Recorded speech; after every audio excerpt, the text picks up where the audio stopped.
all of a sudden, we could see the whole sphere, a great, gigantic blue ball covered with a white lace of clouds. It was spectacular.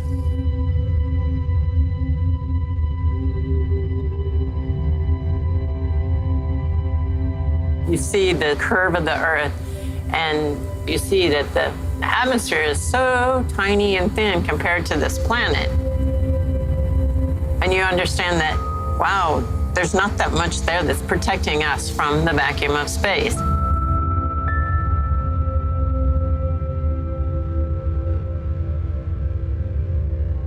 Here you are going 17,000 miles an hour over this incredibly beautiful planet. And here's this thin blue iridescent band, this little bitty thin atmosphere, everything that enables life to exist on this amazing ball of rock flying through space.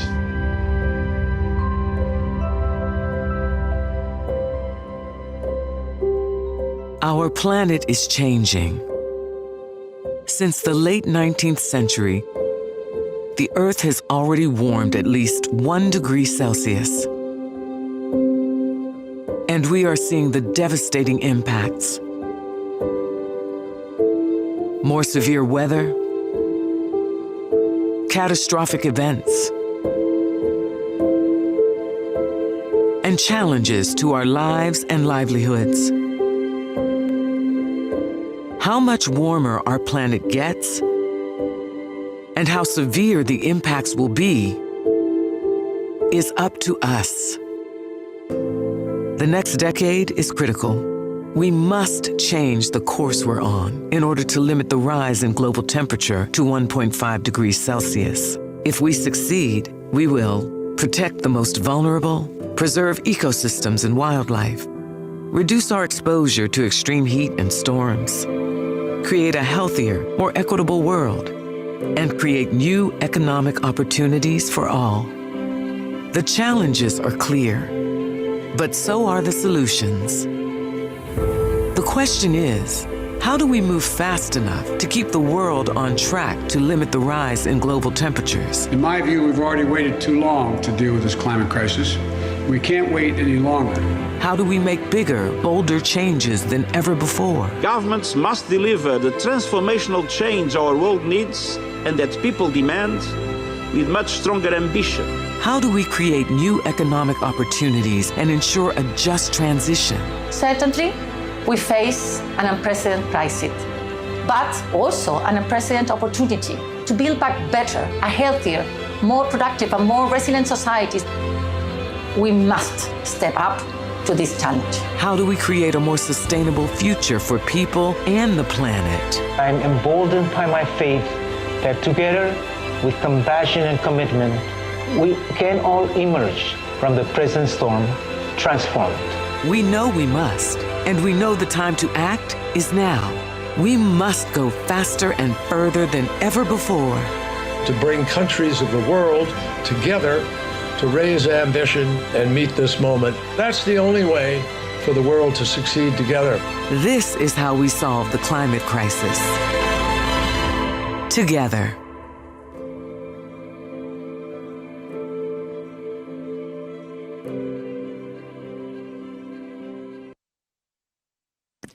Please welcome the President and the Vice President of the United States.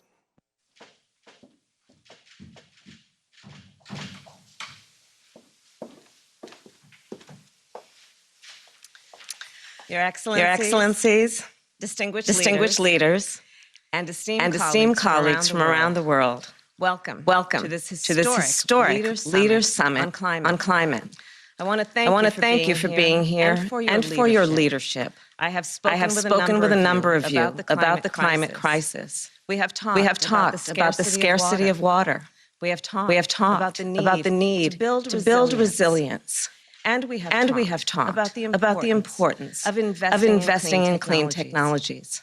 Together, of course, we come from very different places, but we share this common concern and this common threat.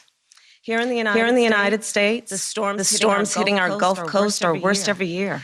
The wildfires in my home state of California have grown in intensity. And of course, no nation or region is immune. Whether it is Western Europe, where heat waves have made it very difficult to stay indoors while risking a health risk, or the Pacific Islands, where rising sea levels threaten to encroach on the land and homes of lifelong residents. Or in Central America, where last year two major hurricanes devastated entire communities. As a global community, it is imperative that we act quickly and together to confront this crisis.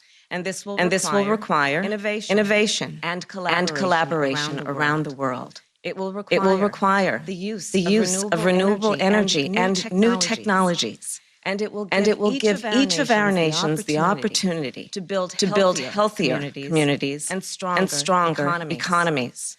Here we believe tackling climate change, improving communities and creating jobs can occur simultaneously. And we must recognize the importance, of course, of justice in the work that we do.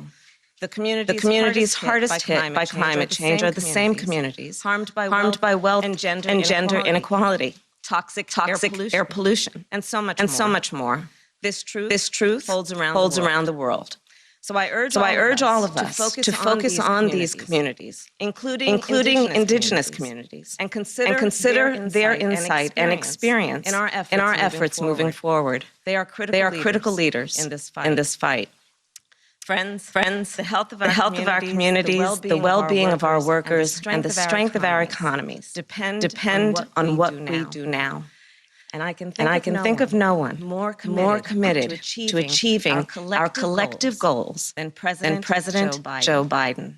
The president was one of the first members in the United States Congress to take on the issue of climate change. And on our first day in office, he led the fact that we would rejoin the Paris Agreement. And the president is just getting started as we work to tackle this crisis while creating clean energy jobs across our nation. It is now my great honor to introduce the President of the United States, Joe Biden. Thank you, Madam Vice President. Good morning to all our colleagues around the world leaders for taking part in this summit. I thank you.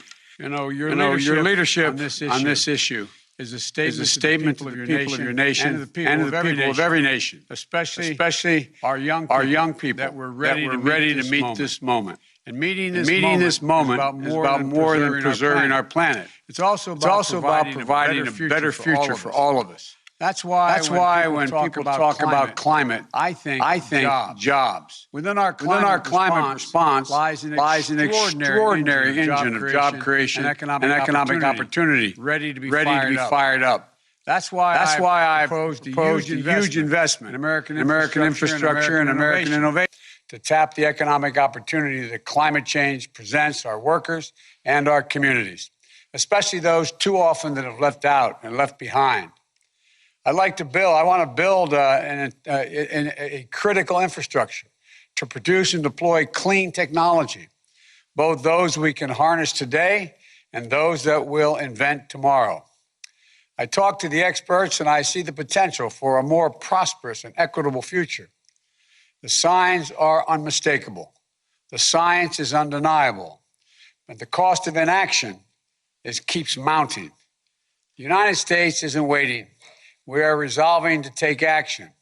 Not only our federal government, but our cities and our states all across our country. Small businesses, large corporations, American workers in every field. I see an opportunity to create millions of good-paying, middle-class union jobs. I see line workers laying thousands of miles of transmission lines for a clean, modern, resilient grid. I see workers capping hundreds of thousands of abandoned oil and gas wells that need to be cleaned up and abandoned coal mines that need to be reclaimed, putting a stop to the methane leaks and protecting the health of our communities. I see auto workers building the next generation of electric vehicles and electricians installing nationwide for 500,000 charging stations along our highways.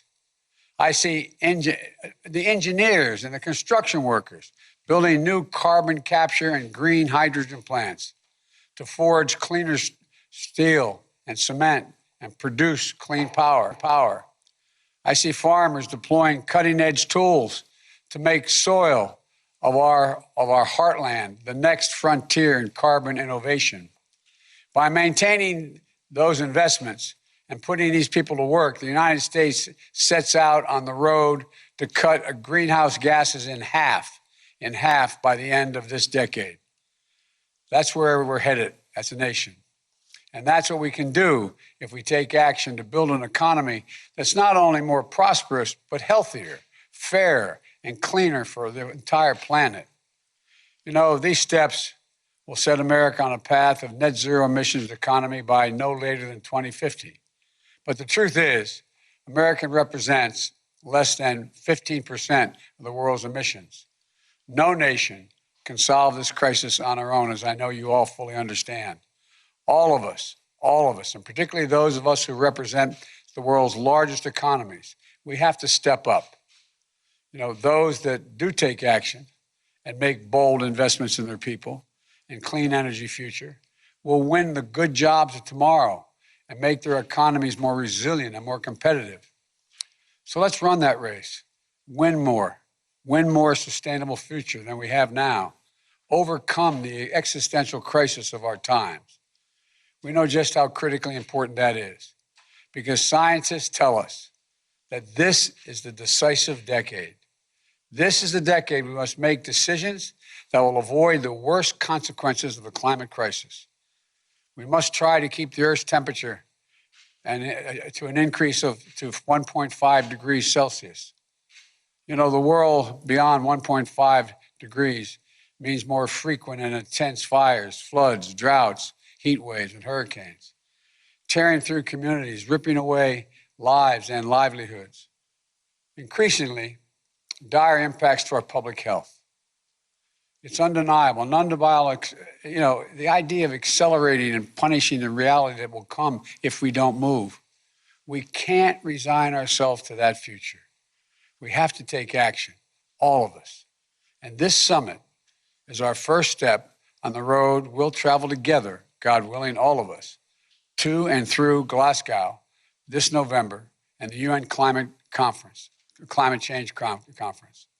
You know, to set our world on a path to secure, prosperous, and sustainable future. The health of communities throughout the world depends on it. The well-being of our workers depends on it. The strength of our economies depends on it. The countries that take decisive action now to create the industries of the future will be the ones that reap the economic benefits of the clean energy boom that's coming. You know, we're here at this summit to discuss how each of us, each country, can set higher climate ambitions that will in turn create good-paying jobs, advance innovative technologies, and help vulnerable countries adapt to climate impacts. We have to move. We have to move quickly to meet these challenges.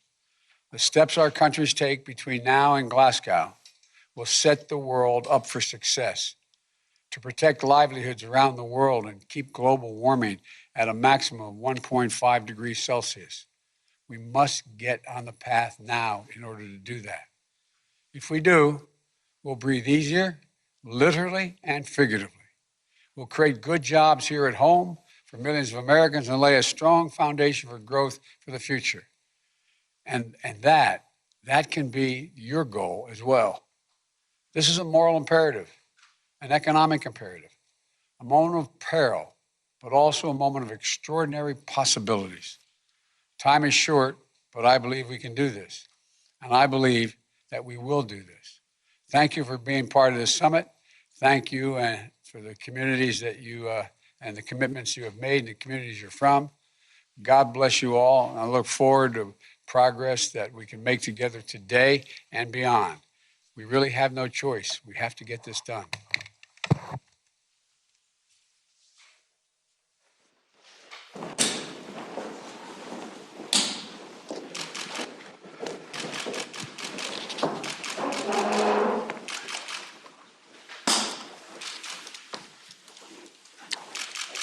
morning, good afternoon, good evening. We are so grateful to have all of you with us today. As President Biden and Vice President Harris have made clear, this administration intends to do more than any in U.S. history to meet the climate crisis. What the United States can do at home can make a significant contribution toward keeping the Earth's warming to 1.5 degrees Celsius. That's why we're raising our ambitions, as the President described, and we will meet the new targets we set. But of course, no country can overcome this existential threat alone. We're in this together. And what each of our nations does, or does not do, will not only impact people of our own country, but people everywhere. Many of us, perhaps all of us, feel a strong sense of urgency. That's why we're here. We hope that will translate into making the progress necessary during this critical year and over this decisive decade. The consequences of falling short are clear. Every one of our countries is already experiencing the impact of climate change, and they'll only get worse. More frequent and more intense storms, longer dry spells, bigger floods, more people displaced, more pollution, higher health costs. And climate change can drive the spread of disease, food insecurity, mass migration, and conflict. All of these consequences are hitting underserved and marginalized communities in our countries the hardest. And some countries are experiencing much more severe impacts than others, something we must acknowledge and address. But, as the President said, it would be a mistake to think about climate only through the prism of threats. As we take concrete actions to reduce emissions and prepare for the unavoidable impacts of climate change, we have an opportunity to create sustainable, good-paying jobs, to promote not only greater growth, but greater equity, and to provide sustainable, reliable, affordable access to energy to more people, which is crucial to every aspect of human development. So we're rooting for every country, every business, every community around the world to succeed in this effort. In that spirit, as other countries strive to meet and raise their climate targets, the United States will mobilize resources, institutional knowledge, and technical expertise from across our government, the private sector, civil society, and research universities to help. We want every country here to know we want to work with you to save our planet, and we're all committed to finding every possible avenue of cooperation on climate. If we work together, we can do more than just address this crisis. We can turn it into an opportunity to improve our societies and deliver for people worldwide. And we can lay the foundation for cooperation on other shared challenges. There are many issues on which we don't all see eye to eye. This isn't one of them. No matter what country we're from, we know the world that we want to pass on to our children and our grandchildren. I can think of no better or more urgent cause to bring us together. It's now my honor to call on His Excellency, the Secretary General of the United Nations, Antonio Guterres.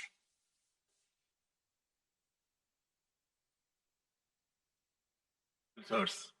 Thank you, President Biden, for bringing us together to focus on the existential threat of climate change. You have started this summit by walking the talk, and I applaud the commitment of the United States to cut greenhouse gas emissions 50 to 52% below 25 levels by 2030. Mother Nature is not waiting. The past decade was the hottest on record. Dangerous greenhouse gases are at levels not seen in 3 million years. Global temperature has already risen 1.2 degrees Celsius, racing towards the threshold of catastrophe. Meanwhile, we see ever-rising sea levels, scorching temperatures, devastating tropical cyclones, and epic wildfires. We need a green planet, but the world is on red alert. We are at the verge of the abyss. We must make sure the next step is in the right direction. Leaders everywhere must take action. First, by building a global coalition for net zero emissions by mid-century, every country, every region, every city, every company, and every industry. Second, by making this a decade of transformation. All countries, starting with major emitters, should submit new and more ambitious nationally determined contributions for mitigation, adaptation, and finance, laying out actions and policies for the next 10 years aligned with the 2050 net zero pathway. Third, we need to translate those commitments into concrete, immediate action. So far, only 18 to 24% of pandemic recovery spending is expected to contribute to mitigating emissions, reducing air pollution, or strengthening natural capital. The trillions of dollars needed for COVID-19 recovery is money we are borrowing from future generations. We cannot use these resources to lock in policies that burden them with a mountain of debt on a broken planet. We must put a price on carbon, shifting taxation from income to carbon, and subsidies for fossil fuels. Ramp up investments in renewable energy and green infrastructure. Stop the financing of coal and the building of new coal power plants, and phase out coal by 2030 in the wealthiest countries and by 2040 everywhere else. Ensure a just transition for affected people and communities. Fourth, to build a truly global net zero coalition, we need a breakthrough on finance and adaptation. And this is critical for trust and collective action. Donors and multilateral national development banks must move from 20 to 50% in our climate flows to resilience and adaptation. Before the United Nations Climate Conference in November in Glasgow, we need concrete proposals that need access to greater finance and technological support for the most vulnerable countries. Developed states must deliver on public climate finance, including the long-promised $100 billion for climate action in developing countries at the G7 summit in June. Excellencies, young people are pushing their elders to do what is right. Women are on the front lines. More than 700 cities have committed to net zero by 2050, and I'm encouraged by the mobilization of the financial sector around the Glasgow Financial Alliance for Net Zero, representing $70 trillion of assets. And I call on all members to align as soon as possible behind the gold standard on credibility and ambition established by the Asset Owners Alliance that I convened. Let us now mobilize political leadership to move ahead together to overcome climate change, end our war on nature, and build lives of dignity and prosperity for all. And I thank you. Thank you, Mr. Secretary General. It's now my honor to call on the President of the People's Republic of China, His Excellency Xi Jinping.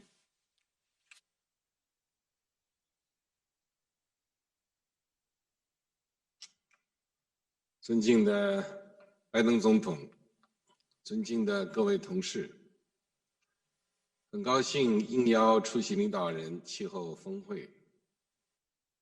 气候变化给人类生存和发展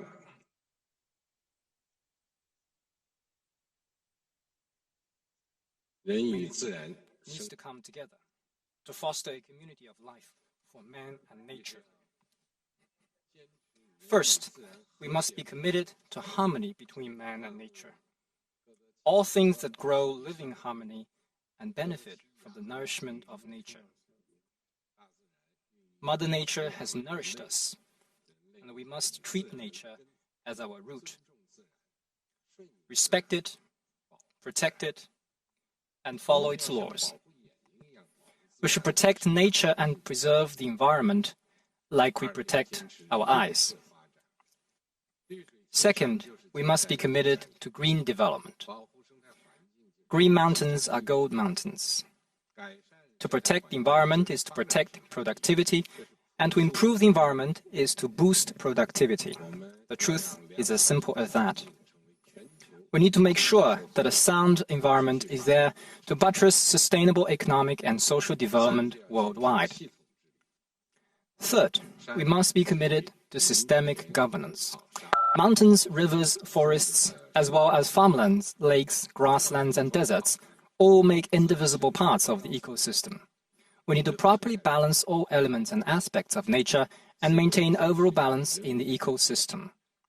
Fourth, we must be committed to a people-centered approach. The environment concerns the well-being of people in all countries. We need to take into full account people's longing for a better life and good environment, as well as our responsibility for future generations. We need to deliver social equity and justice in the cause of green transition and increase people's sense of benefit, happiness, and security. Fifth, we must be committed to multilateralism. We need to work on the basis of international law, follow the principle of equity and justice, and focus on effective actions. We need to uphold the UN-centered international system, comply with the UN Framework Convention on Climate Change and its Paris Agreement, and strive to deliver the 2030 Agenda for Sustainable Development. Sixth, we must be committed to the principle of common but differentiated responsibilities. The principle of common but differentiated responsibilities is the cornerstone of global climate governance. We need to give full recognition to developing countries' contribution to climate action and accommodate their particular difficulties and concerns. Developed countries need to increase climate ambition and action and make concrete efforts to help developing countries accelerate the transition to green and low-carbon development. Not long ago, the Chinese and US sides released a joint statement addressing the climate crisis. China looks forward to working with the international community, including the United States, to jointly advance global environmental governance. Colleagues, the Chinese civilization has always valued harmony between man and nature. It has been our constant pursuit that man and nature could live in harmony with each other. China will follow the thought on ecological civilization and implement the new development philosophy. We will continue to prioritize ecological conservation and pursue a green and low-carbon path to development.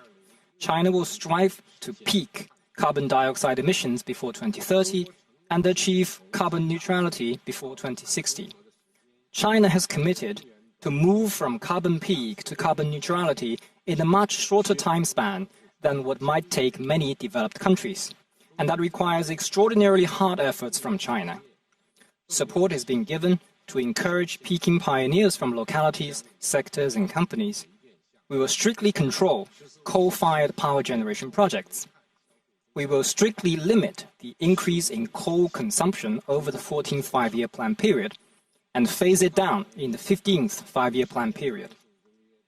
China will host COP15 of the Convention on Biological Diversity and support COP26 of the UNFCCC in achieving positive outcomes. China will promote joint efforts to build a green Belt and Road to benefit the people of all countries. I am confident that as long as we unite in our purposes and efforts, we will rise above the global climate and environment challenges and leave a clean and beautiful world to future generations. Thank you. Thank you very much, Mr. President. I now call upon the Prime Minister of the Republic of India, His Excellency Narendra Modi.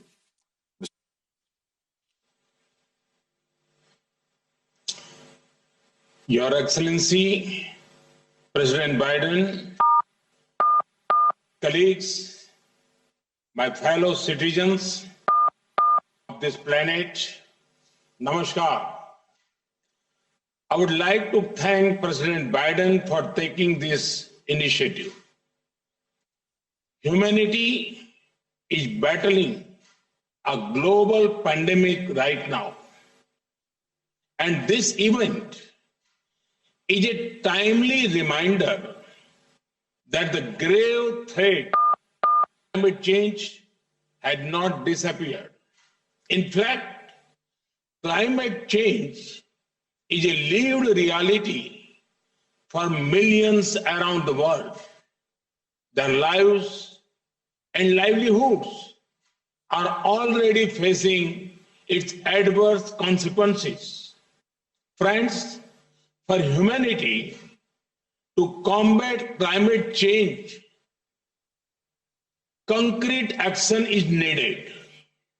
We need such action at a high speed, on a large scale, and with a global scope. We in India are doing our part. Our ambitious renewable energy target of 450 gigawatts by 2030 shows our commitment. Despite our development challenges, we have taken many bold steps on clean energy, energy efficiency, afforestation, and biodiversity. That is why we are among the few countries whose indices are 2 degrees Celsius compatible. We have also encouraged global initiatives like International Solar Alliance, Lead IT, and the Coalition for Disaster Resilient Infrastructure. Friends, as a climate responsible developing country, India welcomes partners to create templates of sustainable development in India. This can also help other developing countries who need affordable access to green finance and clean technologies. That is why President Biden and I are launching the India-US Climate and Clean Energy Agenda 2030 partnership. Together, we will help mobilize investments, demonstrate clean technology, and enable green collaborations. Friends, today, as we discuss global climate action, I want to leave one thought with you. India's per capita carbon footprint is 60% lower than the global average. It is because of our lifestyle is still rooted in sustainable traditional practices. So today, I want to emphasize the importance of lifestyle change in climate action. Sustainable lifestyles and guiding philosophy of back to basic must be an important pillar of our economic strategy for the post-COVID era. Friends, I recall the words of the great Indian monk, Swami Vivekananda. He called on us to arise, awake, and stop not until the goal is reached.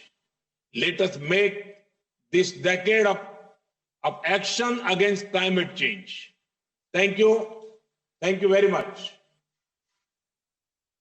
Thank you very much, Mr. Prime Minister. And now, the Prime Minister of the United Kingdom of Great Britain and Northern Ireland, the Right Honourable Boris Johnson. Mr. Prime Minister. Thank you very much, Tony, and Your Excellencies, colleagues, friends. I'd like to begin by thanking President Biden very much for bringing us all together in the way that he has, and for setting out the problem in the eloquent way that he did at the beginning, and of course for returning the United States to the front rank of the fight against climate change. And I'm really thrilled by the game-changing announcement that Joe Biden has just made, and I'm very proud that the UK is doing the same. We were the first country to pass legislation for net zero.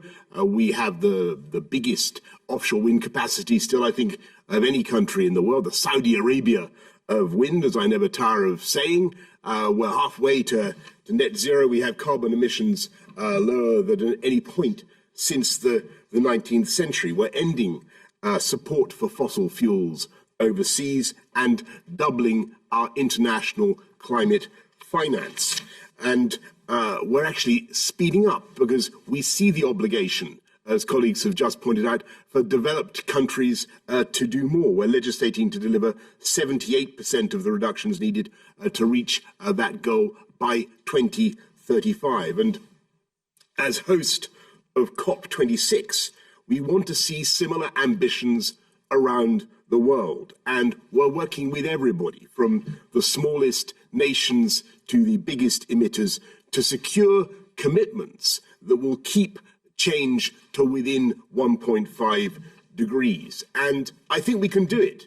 And to do it, we need the scientists, and all of our countries to work together to produce the technological solutions that humanity is going to need, whether it's carbon capture and storage, or solving the problems of cheap hydrogen delivery, or getting to jet zero flying, getting to net zero flying, making sure that we can really roll out EVs properly, making sure that our homes stop emitting such prodigious quantities of CO2, moving to sustainable domestic living. We can do this together across the world. And it's going to mean the richest nations coming together and exceeding the $100 billion commitment that they already made in 2009. I stress how important that is. Plus, and I think what President Xi had to say about the harmony with nature was absolutely vital. If we're going to tackle climate change sustainably, we have to deal with the disaster of habitat loss and species loss across our planet. And we want to see more examples of governments and private industry working hand in hand, as with the newly launched LEAF Coalition to reduce deforestation and the multi-trillion-dollar Glasgow Financial Alliance for Net Zero. And to do these things, we've got to be constantly original and optimistic about new technology and new solutions, whether that's super resistant crops that are super resistant to drought, or more accurate weather forecasts like those we hope to see from the UK's new Met Office £1.2 billion supercomputer that we're investing in. I'm not saying any of this is going to be easy, and there is obviously going to be a political challenge. And I think it's very important to go back to the original words of President Biden, because it's vital for all of us to show that this is not all about some expensive, politically correct green act of bunny hugging, or however you want to put it. I'm not even with bunny hugging, but you know what I'm driving at, friends and colleagues. This is about growth and jobs, and I think the president was absolutely right to stress that. And I want to leave you with the thought that we can build back better from this pandemic by building back greener. And don't forget that the UK has been able to cut our own CO2 emissions by about 42% on 1990 levels, and we've seen our economy grow by 73%. You can do both at once. Cake, have, eat is my message to you. So let's work together on this. Let's go to Kunming in October and then Glasgow in November, armed with ambitious targets and the plans required to meet them. And let's use this extraordinary moment and the incredible technology that we're working on to make this decade the moment of decisive change in the fight against climate change. And let's do it together. Thank you very much. Thank you very much, Mr. Prime Minister. And now the Prime Minister of Japan, His Excellency Yoshihide Suga. Mr. Prime Minister. Good morning, good afternoon, and good evening, everyone. Joe, I am pleased to meet with you again. I would like to reiterate my deepest gratitude for your hospitality at the White House just a week ago. I would also like to take this opportunity to commend your leadership for holding this important summit. Extreme weather events such as torrential rains, forest fires, and heavy snowfalls are witnessed worldwide in recent years, and climate change is said to be a major cause of such events. Responding to climate change and progressing decarbonization is hence an imminent challenge which the whole of humankind should aim to solve. At the same time, our response to climate change is no longer a constraint on our economy. Rather, it will be the driving force of the long-term dynamic growth of not only Japan, but also the whole world. With this vision in mind, in the fall of last year, I immediately Immediately after assuming my office as Prime Minister, I declared that Japan will aim for net zero by 2050. We will take a big step toward the resolution of this global issue. Japan aims to reduce its greenhouse gas emissions by 46% in the fiscal year 2030 compared to the fiscal year 2013 as an ambitious target which is aligned with the long-term goal of net zero by 2050. Furthermore, Japan will continue strenuous efforts in its challenge to meet the lofty goal of cutting its emission by 50%. Such a goal of 46% in reductions would mean that Japan will raise our current target by more than 70%, and it will certainly not be an easy task. However, by defining a top-level ambitious target appropriate for the next growth strategy of the nation which underpins global manufacturing, Japan is ready to demonstrate its leadership for worldwide decarbonization. From now on, we will accelerate our deliberations for establishing concrete measures toward achieving the target.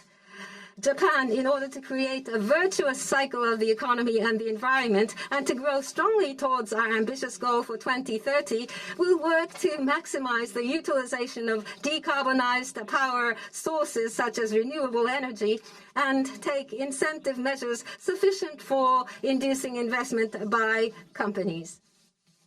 The national and subnational governments of Japan will work together to aim for achieving decarbonization in more than 100 subnational regions across the country by 2030. Japan will also work for the realization of innovation that will enhance production and secure sustainability in food, agriculture, and forestry sectors. Furthermore, Japan will advance the transition to a circular economy, thereby creating new industries and employment. Japan will continue its unceasing efforts toward 2030 and 2050. Global decarbonization is what cannot be achieved by the efforts of one country alone. It is a challenge that requires the whole international community to be united as one. We can create global waves for climate change measures with ambitious targets presented and implemented by countries attending the summit today who are responsible for around 80% of global emissions, thereby overwhelming the whole world with our waves. Joe, on the occasion of my recent visit to the United States last week, I had the pleasure to confirm with you our commitment to lead the world global decarbonization efforts. In more concrete terms, Joe and I launched Japan-U.S. Climate Partnership on Ambition, Decarbonization, and Clean Energy. Based on this partnership, Japan and the United States will work to promote worldwide decarbonization and continue cooperation in each area of the implementation of the Paris Agreement, clean energy technologies and innovation, and accelerating transition of developing countries, including Indo-Pacific countries, to a decarbonized society. In parallel to such bilateral efforts, Japan has provided public and private climate finance amounting to approximately 1.3 trillion Japanese yen, which is equivalent to approximately $11.8 billion US. We announced that we will make contributions of up to $3 billion US to the Green Climate Fund. We will support the global transition to decarbonization by maximizing the use of Japan's leading technologies in areas such as energy efficiency, hydrogen, and CCS, carbon capture and storage. In the area of adaptation, Japan will promote international cooperation to address the impacts hitting vulnerable states in the world. No other time than now does international society require further solidarity for the realization of a decarbonized society. Japan, as a nation that puts utmost importance on multilateral approaches, is determined to take the lead in solving the challenge of climate change for the whole of humankind by cooperating with each country and international organizations for the coming months leading up to COP26 and beyond. Thank you for your attention. Pleasure to call upon the Prime Minister of Canada, the Right Honourable Justin Trudeau. Mr. Prime Minister. Thank you. Hello, everyone. Bonjour à tous. I want to begin by thanking President Biden for hosting this summit. Mr. President, thank you for your leadership on addressing the climate crisis and on other shared priorities, from the fight against COVID-19 to building a strong middle class. I'm encouraged to see so many countries coming together today to fight climate change. It's the only way to overcome the challenges people face in every part of our world. That's why it's also vital that we all work together to strengthen respect for international law, reaffirm our collective commitment to human rights, and stand up for people who face persecution abroad. Our collective success depends on finding a better path, not only to a more sustainable future, but to shared peace and prosperity for everyone. Notre priorité continue d'être notre lutte. Our priority continues to be combating COVID-19. We rely on science to save lives and develop vaccines, but we must also listen to climate science, which tells us that we are facing an existential threat. Against a polluted planet. When Canadians elected us 5 years ago, our emissions were projected to keep rising through 2030. But with hard work and a solid plan, Canada is now on track to blow past our old target of 30% reduction below 2005 levels. Last December, we strengthened our climate plan to reduce more emissions, including with a world-leading price on pollution. This week, we made additional investments in the budget, and today, Canada is in a position to raise our climate ambition once again.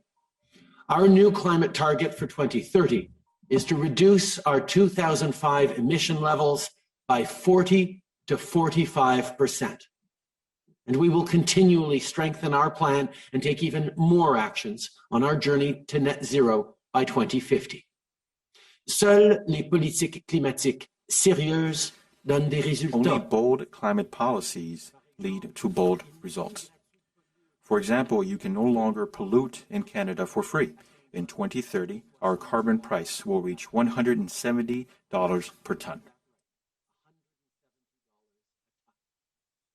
Climate ambition and economic ambition go together. That's why we're investing in public transit, clean energy, retrofitting homes, and decarbonizing industry like steel, cement, and aluminum to secure our clean industrial advantage. We're also banning harmful single-use plastics, protecting 30% of our oceans and land, and planting 2 billion trees. And we will make it law to respect our new 2030 target and achieve net zero emissions by 2050. That's our local story. And it could be part of a global success story too. In Canada, we've worked hard to get to over 80% emissions-free electricity, and we're not going to stop until we get to 100%. If major economies in the room were to follow Canada's lead and adopt a rising price on pollution and commit to phase out coal plants, we would accelerate our global path for a safe, prosperous net zero future. Le Canada est un pays qui produit et exporte de l'énergie. Canada is a country that produces and exports energy. And so I understand that this will not be easy. We are all facing different realities, but if all governments and indigenous peoples and different sectors can come together and work together, then we should be able to find solutions and create real change. And that is why we're here today. Thank you very much. Thank you very much, Mr. Prime Minister. I now call upon the Prime Minister of the People's Republic of Bangladesh, Her Excellency Sheikh Hasina. Madam Prime Minister.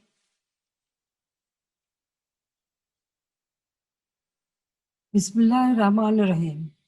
Honorable President Joe Biden, His Excellency Antonio Guterres, Excellencies, Assalamu alaikum and good morning.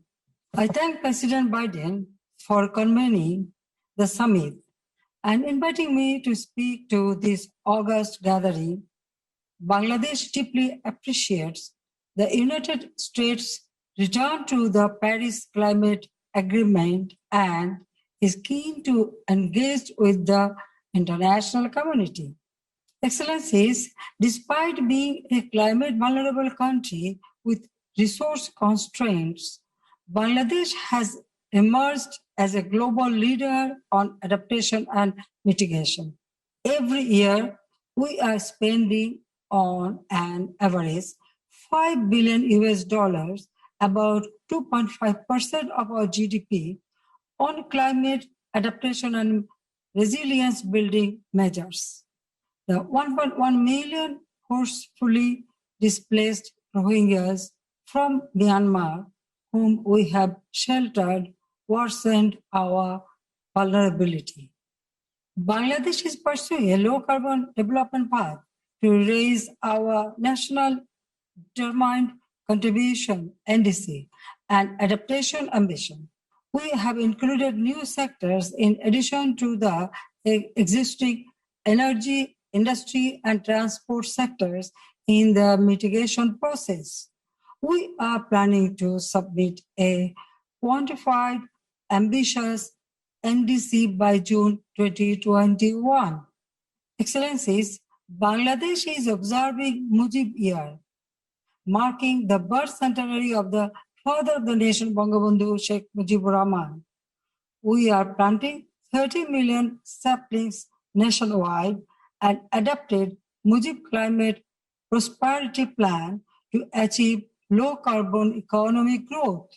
As the chair of the Climate Vulnerable Forum and B20, Bangladesh's key focus is to uphold the interest of the climate vulnerable countries. We are hosting the South Asian Regional Office of the Global Center on Adaptation, which is promoting locally led adaptation solutions. Ladies and gentlemen, the COVID-19 pandemic has reminded us that global crisis can only be addressed through a strong collective response. As such, as a responsible member state of the COP and as the chair of CBA, I would like to make few suggestions. Number one, immediate and ambitious action plan by developed countries to reduce their carbon emissions to keep the global temperature rise at 1.5 degrees Celsius. The developing nations should also focus on mitigation measures. Number two, ensuring the annual target of $100 billion US, which should be balanced 50-50 between adaptation and mitigation with special attention to the vulnerable countries while pursuing loss and damage. Number three, major economies, international financial institutions, and private sectors should come forward for concessional climate financing as well as innovation. And number four, focus is needed on green economy and carbon neutral technologies with provision to technology transfer among nations. I thank you all. Thank you very much, Madam Prime Minister. It's now a pleasure to call upon the Chancellor of the Federal Republic of Germany, Her Excellency Angela Merkel. Madam Chancellor. Ja, sehr geehrter Herr Präsident, lieber Joe Biden. Mr. President, dear Joe Biden, dear colleagues, I'm delighted to see that the United States is back to work together with us in climate politics, because there can be no doubt about the world needing your contribution if we really want to fulfill our ambitious goals. And the national contribution of the United States for 2030 is a clear illustration of your ambitions. That is a very clear and important message to the international community. Thank you for this, and thank you for organizing this summit. This is a Herculean task, because this is nothing short of a complete transformation, a complete change of the way we do business, the way we work.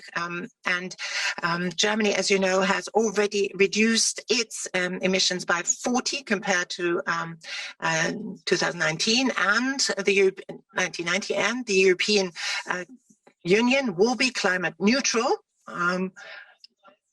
by 2050, and we want to at least have 55% less emissions by 2030 compared to 1990. At the beginning of this week, the EU adopted an agreement that sets this target as a binding one into law, and we as Germany will obviously give our contribution. We have actually described a policy that sets out a pathway towards climate neutrality. We think that CO2 pricing is the right way forward. That is why we have introduced a national emissions trading for transport and heating, and thus so far for sectors that have not been covered by EU emissions trading. Coal has been for us a very important resource, but by the latest, and I heard Antonio Guterres on that, by the very latest, by 2038, we will phase out coal electrification, and we will invest further into renewables. Already last year, we have produced electricity 46% of our electricity from renewables, and we want to increase that. The necessary economic recovery after the pandemic is something that we also want to use for innovation, for technology. So we invest in renewables instead of in coal, and we also see to it that the loss of biodiversity all over the world is stopped. We think that we need to place 30% of the global land and marine surface under protection. We need primarily solidarity with the developing countries. As industrialized countries, we have committed ourselves to mobilize by 2020 an annual amount of $100 billion, and this is to be followed up by an extension until at the very least 2025. Germany has doubled its financing by 2022, 4 billion euros per year, and we're going to continue to contribute our fair share to this. With all of these measures, we, I think, underline very clearly that we are interested in a success of COP26 in Glasgow this year, and obviously also COP15 in Kunming, where we're talking about preserving biodiversity. And in line with its tradition, Germany is going to host, together with the United Kingdom, the 12th Petersburg Climate Dialogue this year, and we're going to prepare Glasgow. Thus, we are an active member, and we're very much looking forward to cooperating with all of you. Thank you very much, Chancellor Merkel. It's now a pleasure to call upon the President of the French Republic, His Excellency Emmanuel Macron. Monsieur le Président.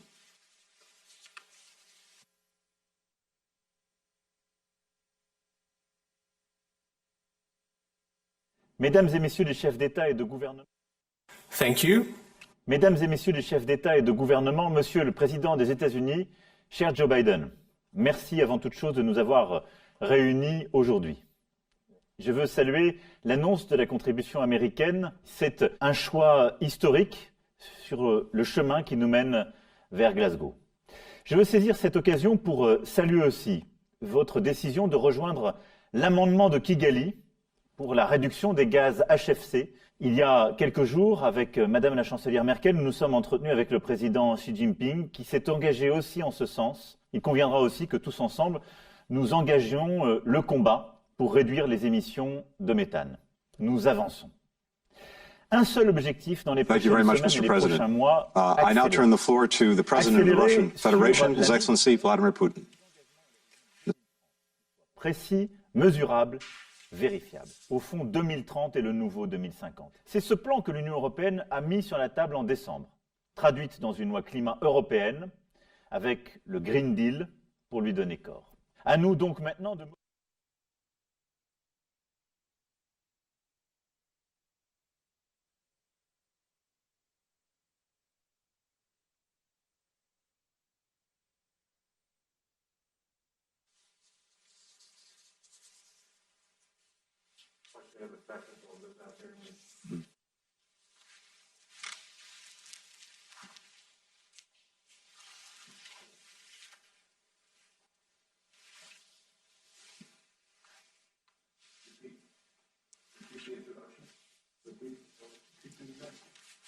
The floor is now to the President of the Russian Federation, Mr. Vladimir Putin. Mr. President.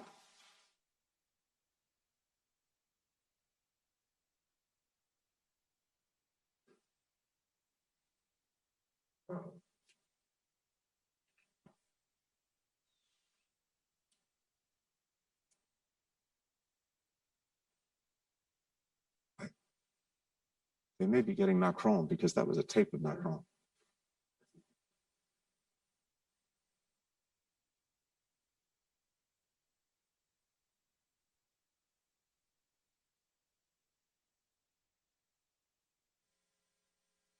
Mr. President, colleagues, ladies, gentlemen, our discussion today demonstrates how deeply we all share the concern with regard to global climate change, and how much we're all interested in redoubling the international effort to address this issue. Whether this effort proves successful will largely determine the future of our planet, the development prospects of each country, as well as the well-being and quality of life of our citizens. We believe there is a solid legal framework for international collaboration in controlling and reducing greenhouse gas emissions, namely the universal agreements reached under the UN auspices. I'd like to stress that Russia treats its international commitments with the utmost responsibility in this sphere, and I refer in particular to the implementation of the UNFCCC, the Kyoto Protocol, and the Paris Agreement. We take active effort in Russia to build modern legislation that allows both controlling carbon emissions and creating incentives for their reduction. Yesterday, I presented my annual address to the Federal Assembly of the Russian Federation, and among our social and economic priorities, I listed the task of significantly reducing the net accumulated emissions in our country by 2050. I'm confident that despite Russia's size, its geography, climate, and economic structure, this task is achievable. We shouldn't forget, as colleagues have already pointed out throughout this summit, recollecting the 90s, as compared to the 1990 level, Russia has reduced its greenhouse gas emissions to a greater extent than many other countries. Our emissions have halved, dropping from 3.1 billion tons to 1.6 billion tons of CO2 equivalent. This has become possible because of a fundamental restructuring of our industry and energy that has been underway for the last 2 decades.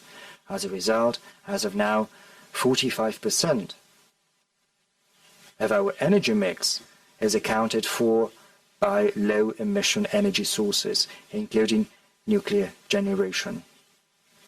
And, as is well known, the greenhouse gas emissions from nuclear power plants stand at almost zero throughout all of the life cycle of nuclear power plants. We intend to further improve our capacities for using associated petroleum gas and carry out a large-scale campaign for environmental modernization and greater energy efficiency across all economic sectors to ensure carbon capture, storage, and use from all sources.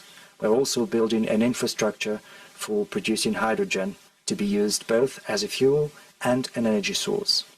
I'd like to take note in that regard that Russia has launched a pilot project in Sakhalin region for creating a carbon pricing system and a mechanism for carbon trading.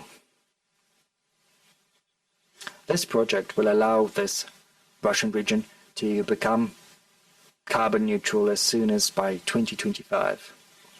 It is no secret that the conditions that facilitated global warming and associated problems go way back.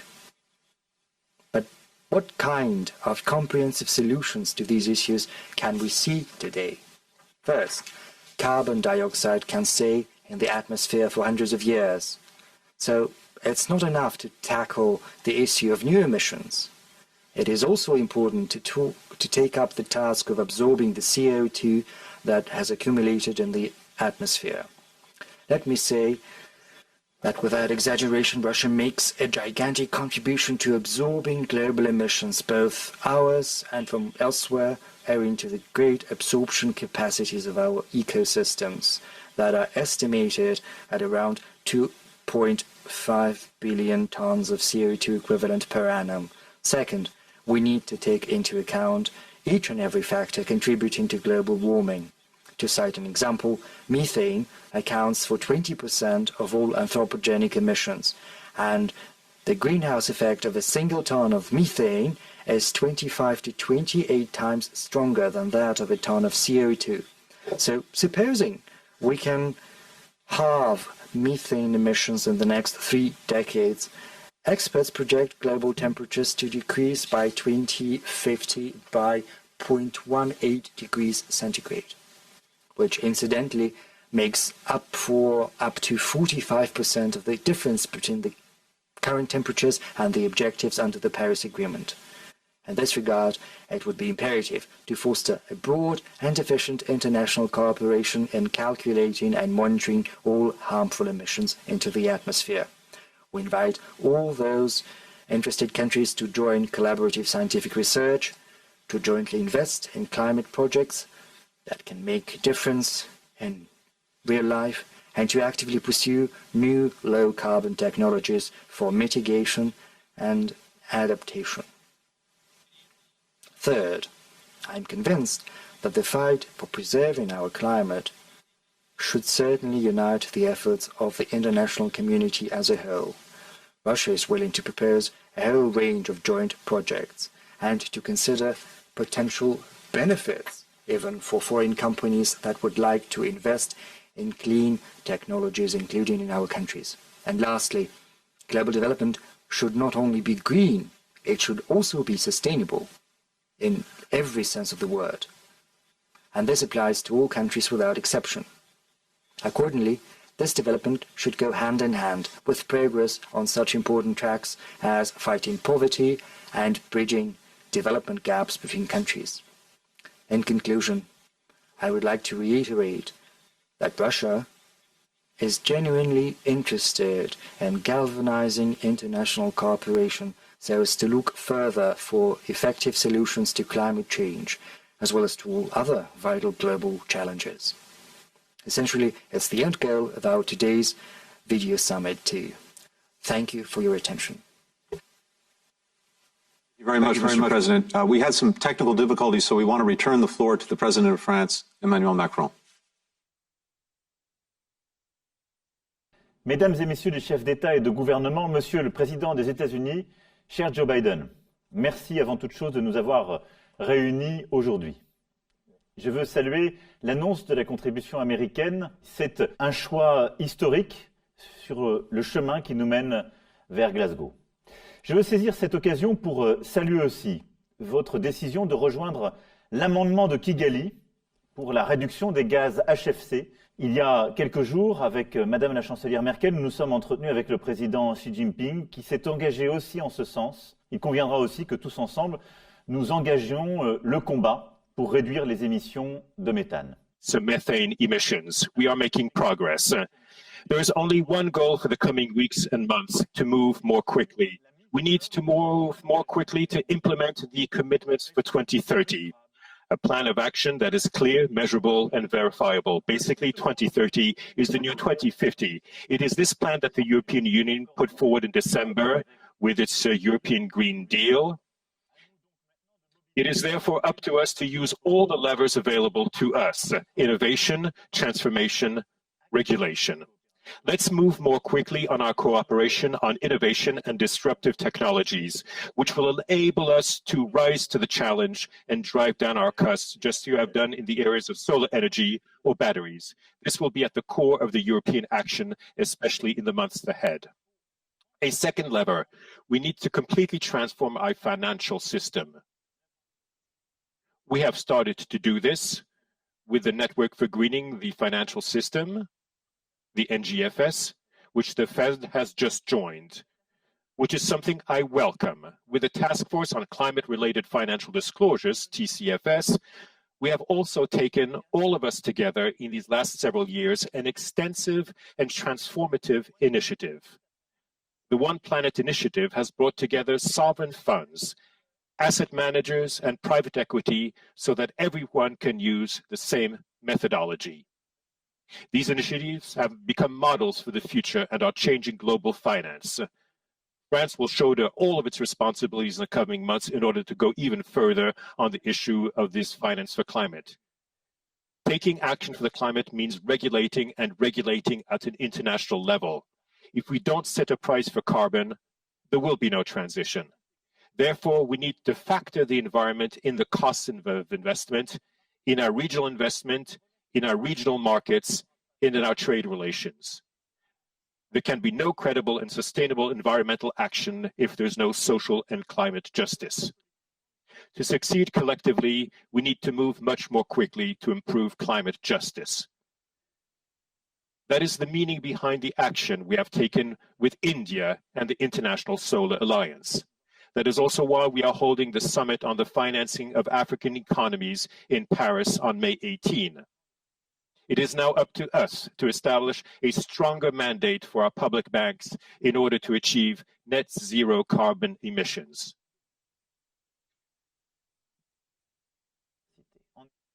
Le combat est le même, c'est un combat pour la planète. Is the same. The Green Wall Accelerator shows that Africa can contribute to tackling the causes and effects of climate change, while boosting food security and job opportunities for its young people. All of these agendas are connected. It is up to us to take action. Thank you again, Joe. It is up to us to take action for our generations and the generations to come. Thank you. Thank you very much, President Macron. We turn now to the President of the Republic of Korea. Mr. President, President Moon, the floor is yours. Thank you very much. His Excellency President Biden, Your Excellencies. This evening on Earth Day, the Korean people turned their lights off for 10 minutes and heeded the whispers of the earth. I hope that the warm support of Koreans will reach out to all the countries that are in the fight against climate change together. As we embark on the implementation of the Paris Agreement this year, President Biden has exerted global leadership by rejoining the Paris Agreement and hosting this Leaders Summit on Climate. I express my deepest respect to the President and his administration for all their hard work. Your Excellencies, the people of Korea, amidst the challenges posed by COVID-19 last year, set the goal of carbon neutrality by 2050 and are now working to put together detailed scenarios. Today, on behalf of the Korean people, I am deeply pleased to make two pledges for achieving carbon neutrality. First, the Republic of Korea will further raise our nationally determined contribution for 2030 and submit it to the United Nations within this year. Last year, we replaced our previous reduction target based on BAU with an absolute target of cutting 24.4% from 2017 emissions level, making it our first upward adjustment. Now, in a strong aspiration to reach net zero emissions by 2050, we hope to enhance our NDC once again. Korea reached peak greenhouse gas emissions in 2018. And in the ensuing two-year period from 2019 to 2020, reduced more than 10% of emissions from 2018 level. Second, Korea will end all public financing for new overseas coal-fired power plants.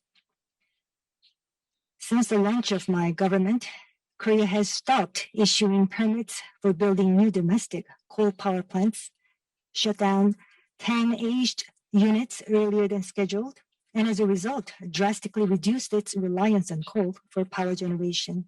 Instead, we are swiftly ramping up the production of renewable energy, such as solar and wind power. To become carbon neutral, it is imperative for the world to scale down coal-fired power plants. Yet, developing countries that will struggle due to their heavy dependence on coal should be given due consideration and access to proper support. On the domestic front as well, we need countermeasures for addressing the negative impacts to related industries, businesses, and jobs, among others.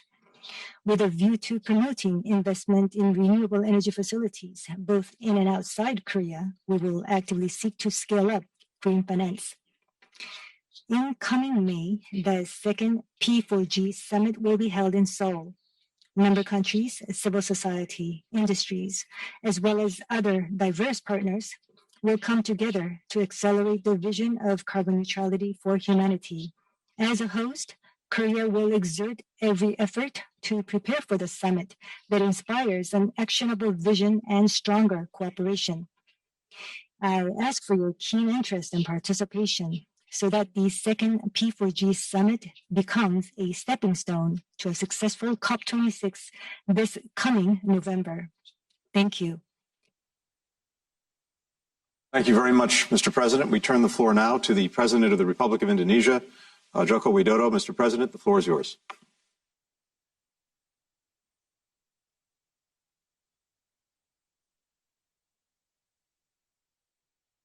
Thank you, Excellency President Biden, for hosting the summit.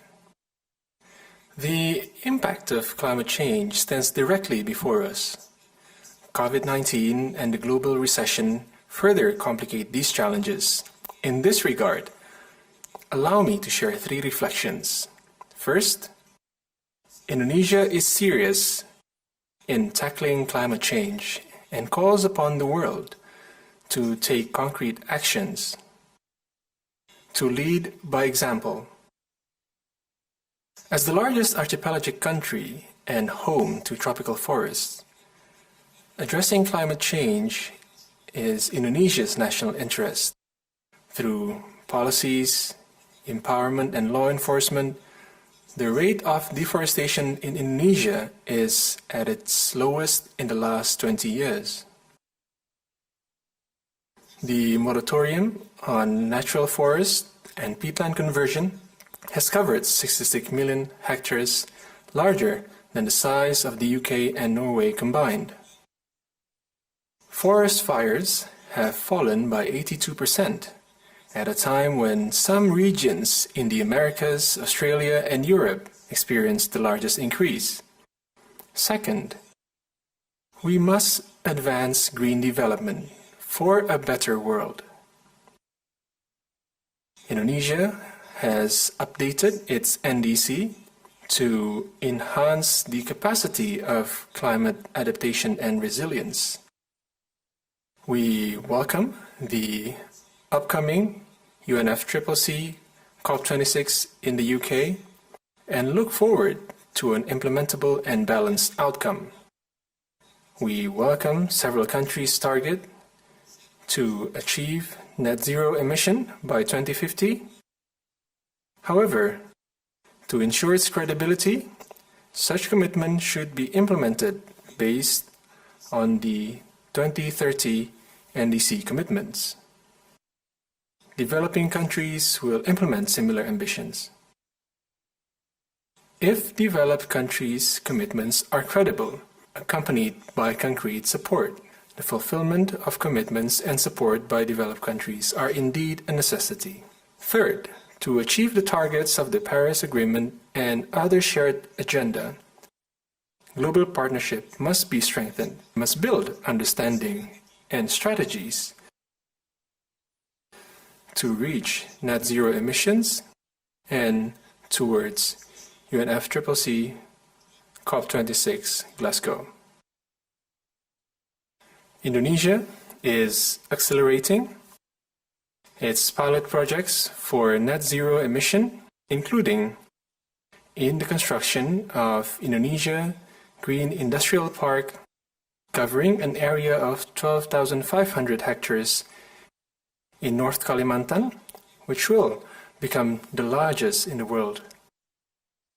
We are rehabilitating 620,000 hectares of mangroves by 2024, the largest in the world, with 4 times carbon absorption compared to tropical forests.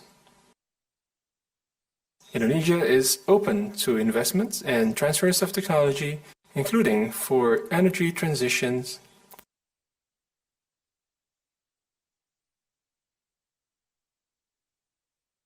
There is also great opportunities in the development of biofuels, lithium battery industry, and electric vehicles. Indonesia's G20 presidency in 2022 will prioritize enhancing cooperation in climate change and sustainable development. Indonesia will continue to support the efforts of our friends in the Pacific.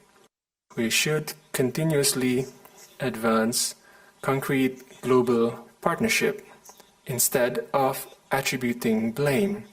Worse so is applying trade barriers under the guise of environmental issues. Thank you. Thank you very much, Mr. President. The floor is now to the President of the Republic of South Africa, President Ramaphosa. Thank you, Your Excellency, President Joe Biden, and Excellencies, and ladies and gentlemen. I'd like to start off by thanking President Biden for convening this Leaders' Summit on climate. We are all so delighted to have the United States back, working with all of us to tackle the global challenge of climate change. Climate change is the most pressing issue of our time. It is a global phenomenon from which developing economies are particularly vulnerable, especially on our African continent. Without effective adaptation, climate change has the potential to reverse the developmental gains in many of the countries on the continent and push millions of people further into poverty and unemployment. In doing so, we have to adhere to the principle of common but differentiated responsibilities and respective capabilities. Poor countries have historically contributed least to global emissions. Developing countries often suffer the most from the devastating effects of climate change, particularly in the form of drought, extreme storms, and rising sea levels, as well as floods. Consequently, developed economies, we hold the view, have a responsibility to support developing economies to enable them to mitigate and adapt to climate change. Significant progress can be made when we all honor our mutual commitments. We therefore need to emphasize the primacy of multilateralism in ensuring the full implementation of the UN Framework Convention on Climate Change. South Africa is fully committed to enhancing its ambition and accelerating its climate actions. Last year, we finalized our National Climate Change Adaptation Strategy, which coordinates all actions at government level and at national level. We have also adopted a low emissions development strategy in pursuit of a just transition to a low carbon, sustainable and climate resilient developmental pathway. We are currently in the process of updating South Africa's nationally determined contribution. Our new Mcd Target Ranges have been released for public consultation.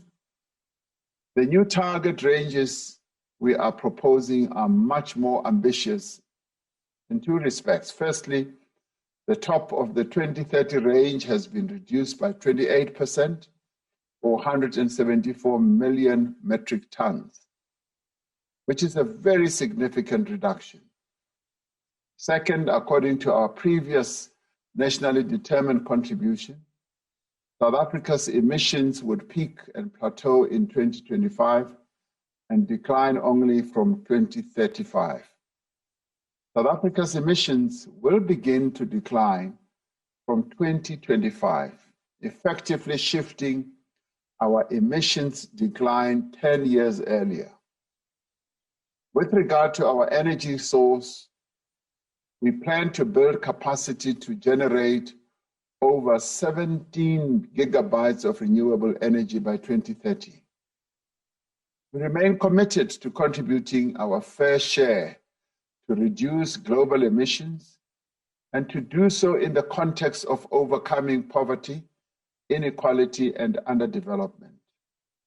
The move towards a low-carbon, climate-resilient society cannot happen overnight. We need to work together to create a climate-resilient society, and amongst other things, we should firstly ensure that as we transit to a more climate-resilient future, it must be based on a just transition that ensures that those who are most vulnerable in society do not get left behind. Secondly, it is critical that all three of the goals of the Paris Agreement, this mitigation, adaptation, and finance, should be advanced with equal determination and ambition.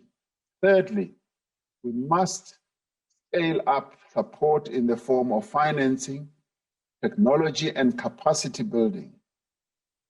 It will not be possible for developing economy countries, including those in Africa, to enhance ambition on either adaptation or mitigation. Fourthly, it is important that aid on climate change should be provided separately and should not be part of conventional development assistance. When it is given in the form of loan financing, the debt burden of developing countries is worsened. We call on developed economies, which historically bear the greatest responsibility for emissions, to meet their responsibilities to developing economies. This will be vital to restoring the bonds of trust between developed and developing economies. As we have done since the time of our revered leader Nelson Mandela, South Africa stands ready to work with other nations to build bridges to find solutions that secure humanity's future. I thank you. Thank you very much, Mr. President. The floor is now to the President of the Council of Ministers of the Italian Republic, Prime Minister Mario Draghi. Mr. Prime Minister. Thank you. I want to begin by thanking President Biden for his leadership in taking this initiative. As Chancellor Merkel just said, it's a complete change. Now, we are confident that together we'll win this challenge. President Biden, dear colleagues, as we fight the pandemic in our countries, we cannot lose sight of the other crises we face. Tackling climate change. In the Paris Agreement, we pledged to limit global warming to 1.5 degrees Celsius compared to pre-industrial levels. But the actions we've taken since have proven insufficient. Under current policies, we are set to achieve 3 degrees of global warming. We need to reverse course and do it soon. The fiscal plans we are designing to help our countries recover from the COVID-19 offer a unique opportunity. We can transform our economies and pursue a greener and more inclusive growth model. In Europe, we launched a 750 billion euro joint plan, what we call the Next Generation EU. One of its objectives is to support the environmental transition in Europe and make the EU carbon neutral by 2050. Around 10% of it, roughly 70 billion euros, will go for investment in green infrastructures, circular economy, and sustainable mobility in Italy only. Italy is my own country, is a beautiful but a fragile country. The fight against climate change is a fight for our history, a fight for our landscapes. We need to frame our efforts towards sustainability within an effective and inclusive multilateral approach. Italy holds the presidency of the G20 this year, and the safeguard of our planet is the main objective of our program. G20 countries account for 75% of global emissions. We have a special responsibility in ensuring we deliver on the objectives of the Paris Agreement. The Italian presidency has proposed to hold a joint climate and energy ministerial meeting. A strong resolve by the G20 will also boost the chances for a successful COP26 conference in Glasgow. As the partner of the UK for COP26, Italy is committed to give its contribution by hosting the pre-COP26 in Milan, an event Youth for Climate. International climate finance plays also an important role in achieving these objectives. Italy has committed to use its shareholding in the multilateral development banks to set high targets for climate finance and to ensure their activities are aligned with the Paris Agreement. We look forward to hosting the second edition of the Financing Common Summit of all public development banks as part of our G20 presidency. We must also help the most vulnerable countries. Last December, Italy pledged 30 million euros to the United Nations Adaptation Fund. The climate commitments we make now will determine our chances of tackling climate change effectively in the next decade and beyond. We want to act now, not to regret it later. Thank you. Thank you very much, Mr. Pronter. We turn now to the President of the Republic of the Marshall Islands, His Excellency David Kavua. Excellencies, Yahweh, and greetings from the Republic of the Marshall Islands. Thank you, President Biden, for bringing us together.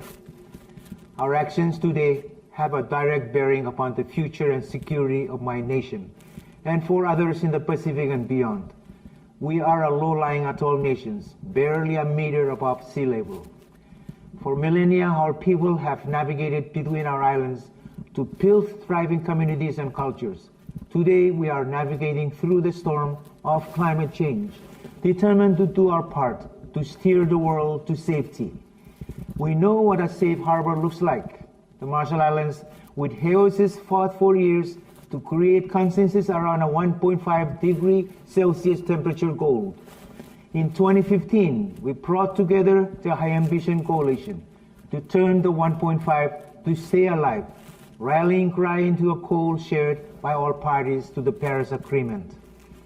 The role of the Act is even more important today to ensure that 1.5 remains in reach.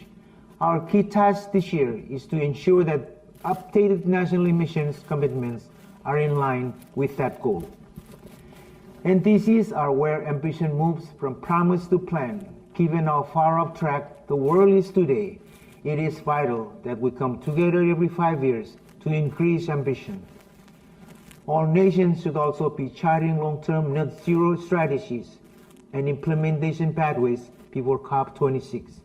Too often, vulnerable countries hear the excuse that steep emission cuts are too costly, but political signals, especially from the major economies, shape decisions on investment and innovation for low-carbon pathways.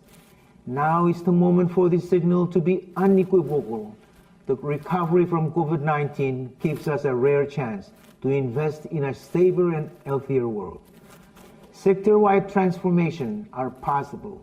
Together with the Solomon Islands, we are pushing for stronger emission action at the IMO through a carbon levy to fund research and help the most vulnerable.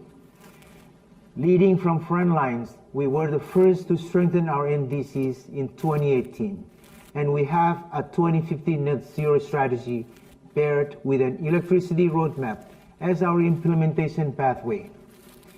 We recently celebrated the success of the Micronesia Challenge, and we'll be joining the local 2030 Islands Network. But all our actions will not be enough if big emitters fail to act.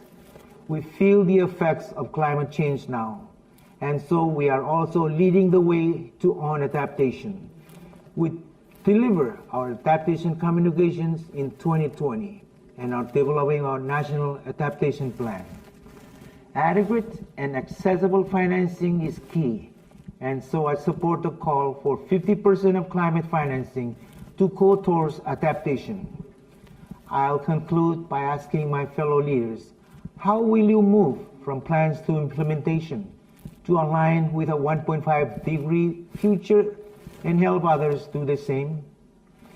Your answer will define the future for your children and grandchildren and for mine. Kumol Dada. Thank you very much, Mr. President.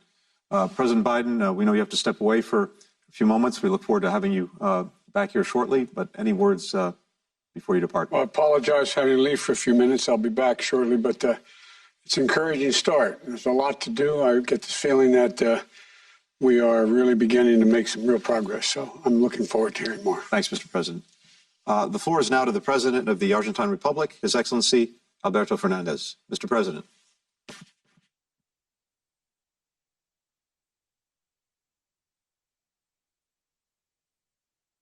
Muy buenos días desde Buenos Aires, Argentina. Buenos días a todos y a todas. From Buenos Aires, Argentina, good morning to all of you. Thank you so much for the invitation given to me by President Biden. Today is the Earth Day, and we have to work together.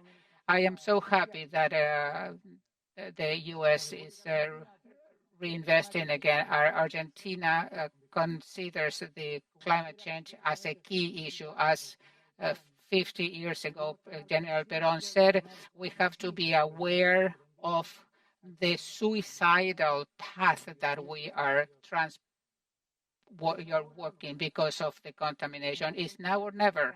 In Argentina, we part of the Paris Agreement, and we included in our national cabinet climate change as one of our ministers so that they can set up the mitigation plan that is going to be submitted to the COP26 in Glasgow. Therefore, what we are going to say is which our new commitments are.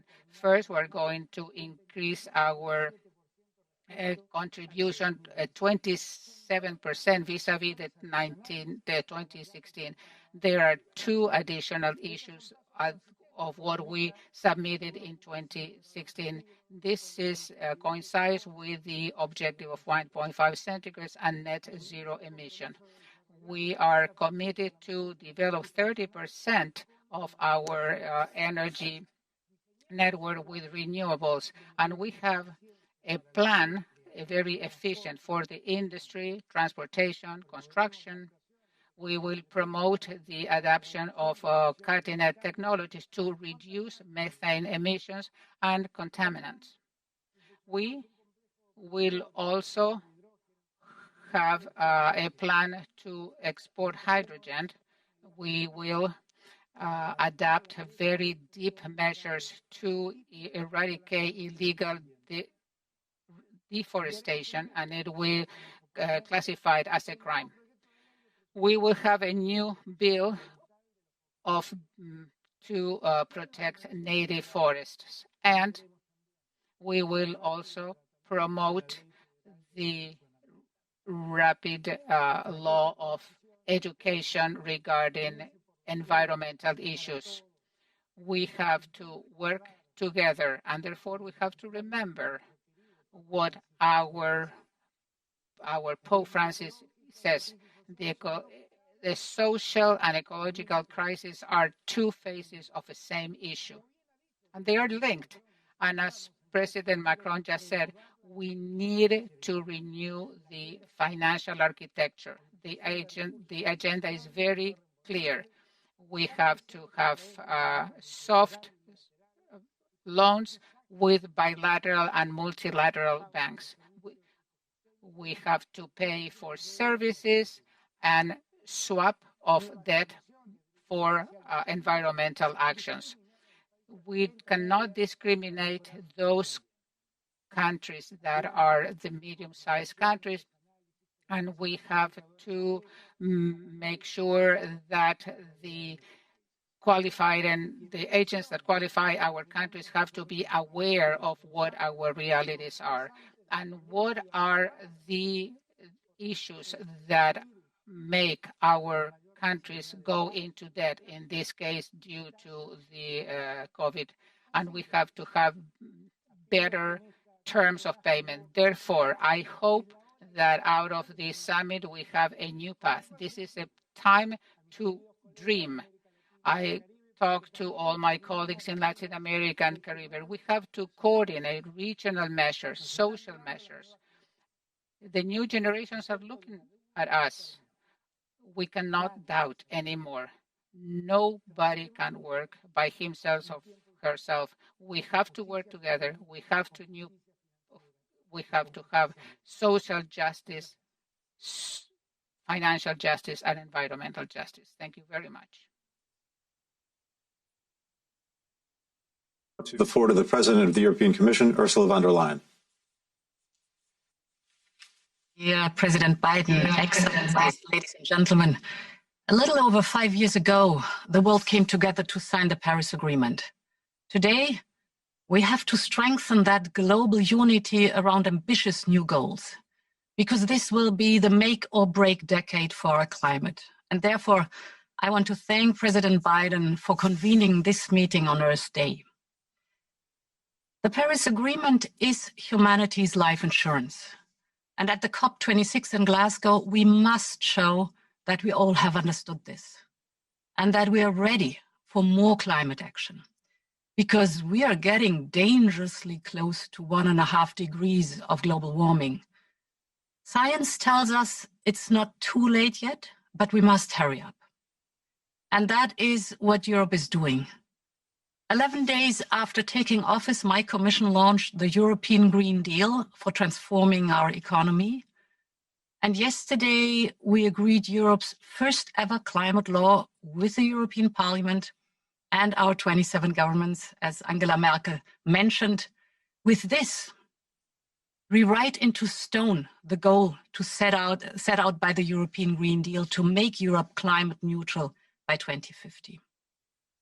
And we have also agreed to reduce greenhouse gas emissions by at least 55% by 2030. In June, my Commission will table proposals to make Europe fit for 55. We will make emission trading work, not only for energy generation and industry, but also for transport and for buildings. Carbon must have its price, because nature cannot pay the price any longer. But Fit for 55 is not just about emissions. We will safeguard our nature and enhance biodiversity, going for nature-based solutions wherever possible. And we will ensure that all this is done in a just and inclusive way. Because for our ambition to succeed, we must leave nobody behind.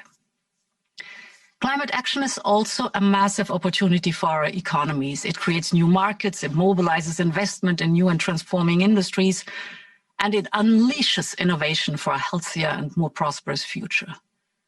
And this is why 30% of Europe's recovery plan, Next Generation EU, Mario Draghi mentioned it, altogether 1.8 trillion euro, is earmarked for climate-related goals.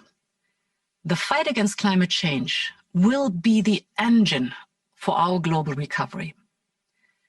And it will be our compass for cooperation with all of you in many areas, in research, innovation, and breakthrough technologies through forums like Mission Innovation, or in helping vulnerable countries to become resilient to climate change.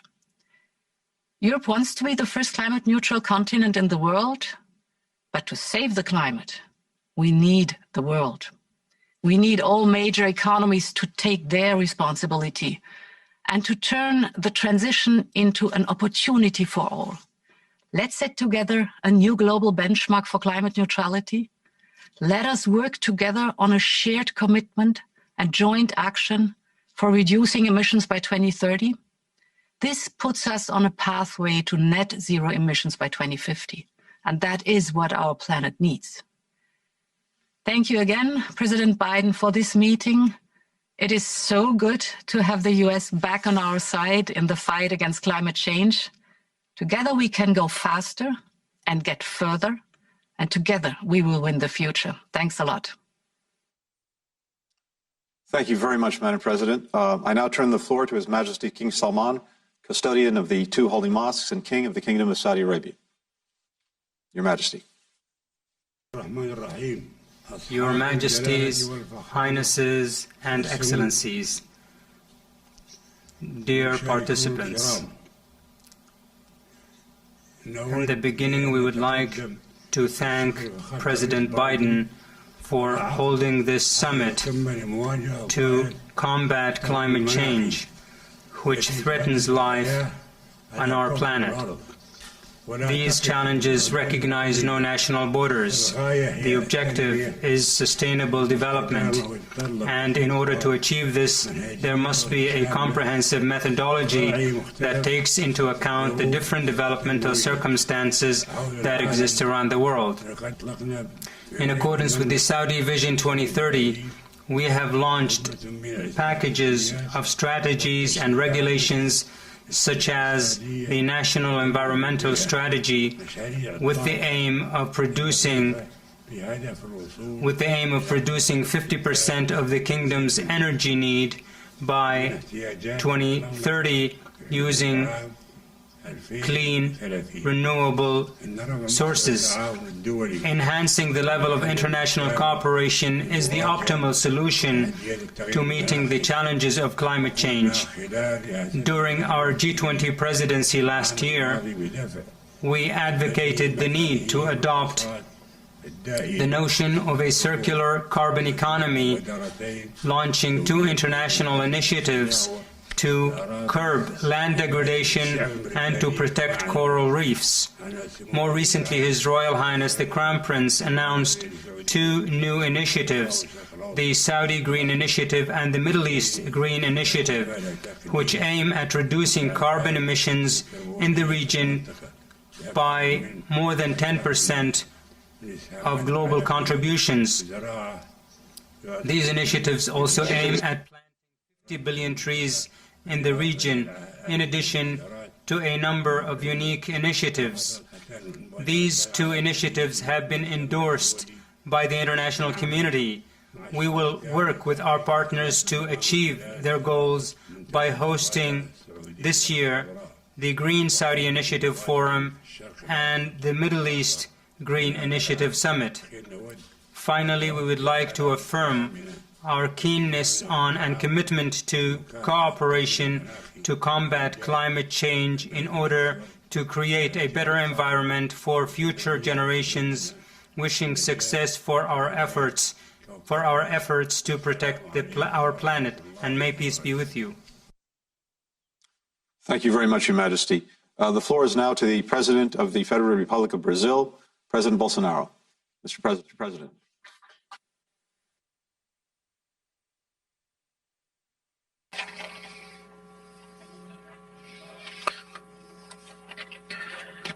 Heads of state, heads of government, ladies and gentlemen, President Joe Biden, I thank you very much for the invitation to take part in this summit, leaders. Historically, Brazil has been an active voice in efforts to build a global environmental agenda. Today, I renew our credentials, which are supported not only by our achievements so far, but also by the commitments that we stand ready to take on before future generations.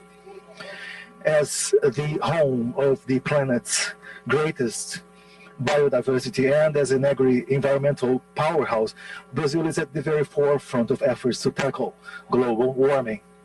As we get together to discuss climate change, we cannot possibly forget the major cause of the problem at hand, and that is the burning of fossil fuels in the course of the past 2 centuries.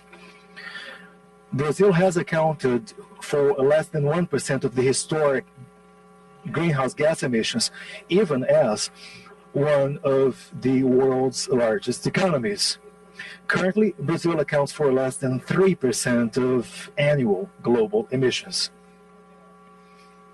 We have in place one of the cleanest energy mixes in the world, marked by renewed investments in solar, wind, hydro, and biomass-based energy.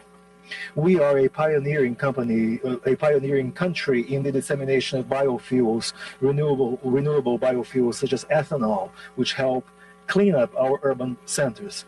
In the countryside, we have promoted a green revolution based on science and innovation.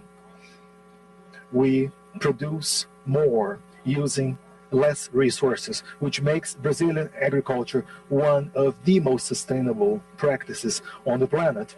We are proud to conserve 84% of the Brazilian Amazonian biome and 12% of the Earth's drinking water resources.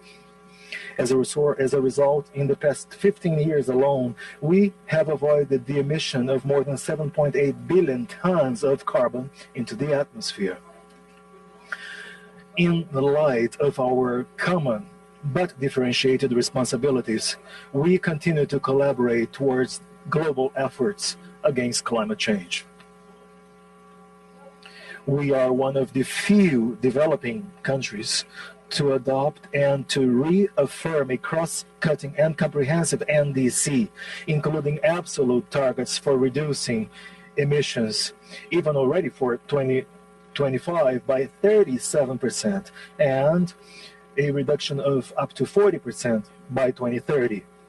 Mr. President, we could not agree more with your call for establishing ambitious commitments on the climate agenda. Accordingly, I have determined that our climate neutrality in Brazil be achieved by 2050, therefore bringing forward by 10 years the previously announced commitment levels. Among the measures that are required to that end, may I highlight here our commitment to eliminate illegal deforestation in Brazil by 2030, with full and prompt enforcement of the Brazilian Forest Code. With that, we will reduce our greenhouse gas emissions by nearly 50% by that date. One must recognize that this will be a complex task. Command and control measures are part of the response.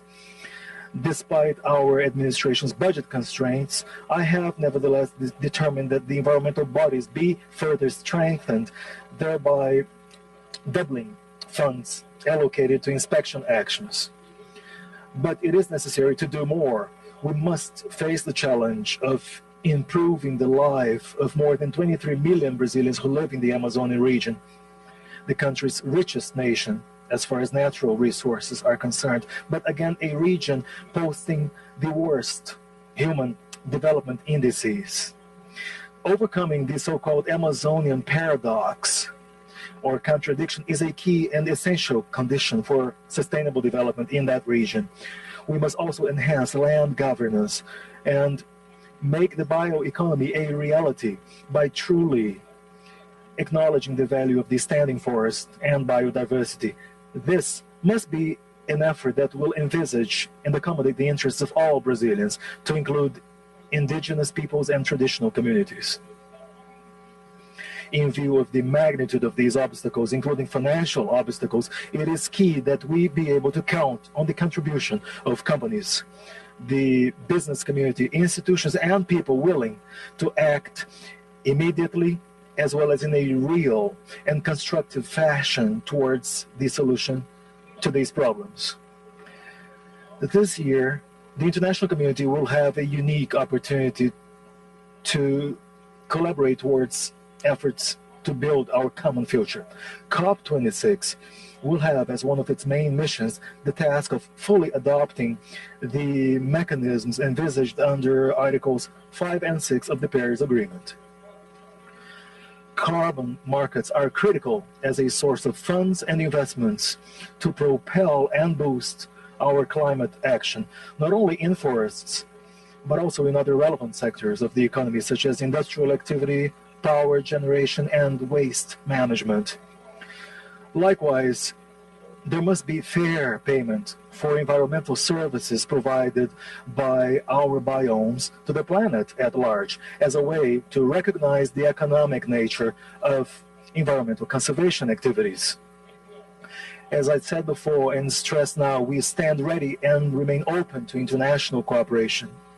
Ladies and gentlemen, as we have all affirmed back in 1992 in Rio de Janeiro during the Earth Summit, a conference chaired by Brazil, the right to development must be materialized in such a way as to equitably and sustainably respond to environmental and development needs of both current and future generations. It is with that spirit of collective responsibility and a shared future that I invite you all again today to support us in this mission. You can certainly count on Brazil. Thank you very much. Mr. President, thank you very much. We turn now to the Prime Minister of Bhutan, Prime Minister Tshering. The floor is yours.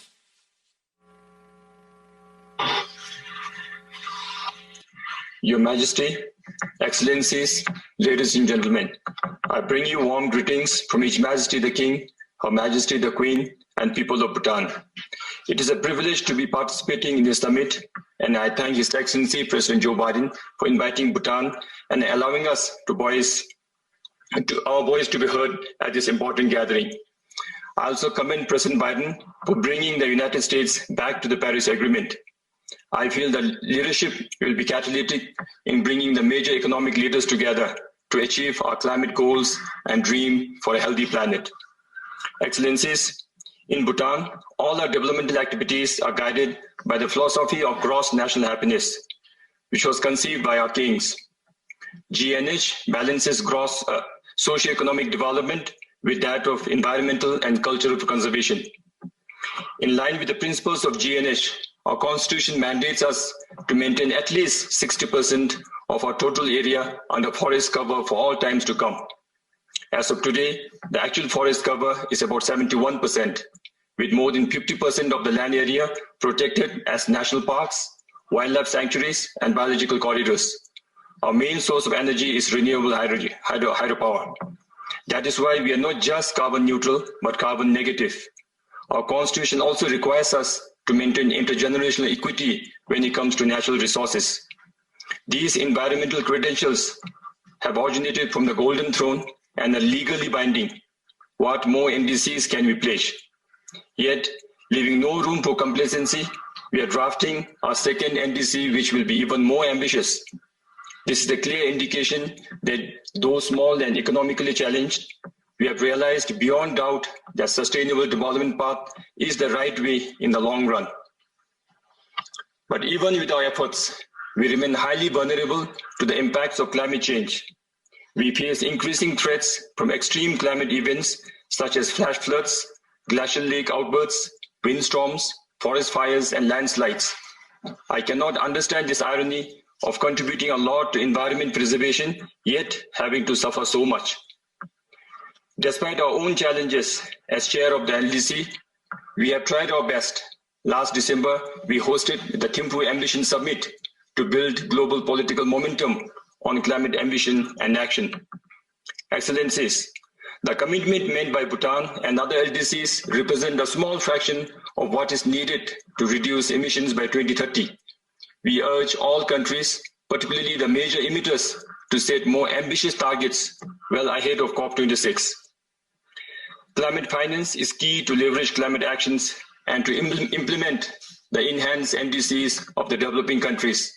Therefore, delivery of the $100 billion per year commitment is critical. At the same time, COP26 should begin deliberations on a new finance goal.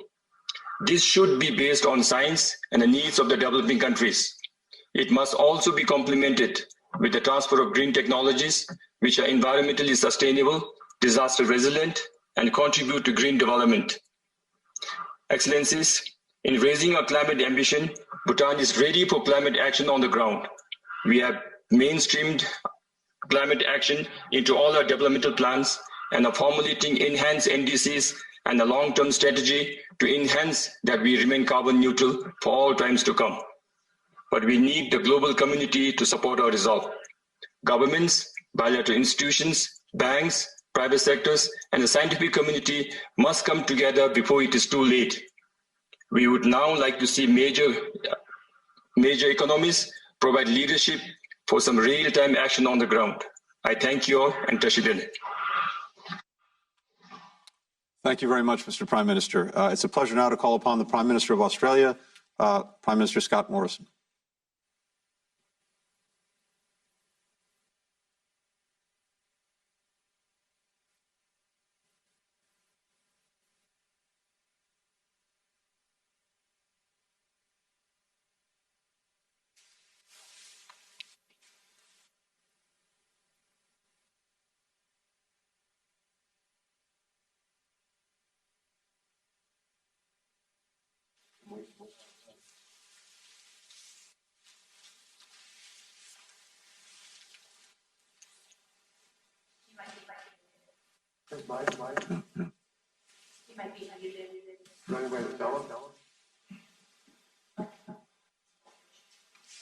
Mr. Prime Minister, I'm not sure we're hearing you here.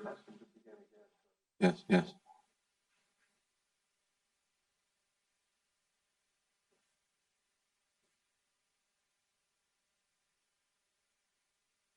Our annual projection updates and quarterly carbon reporting.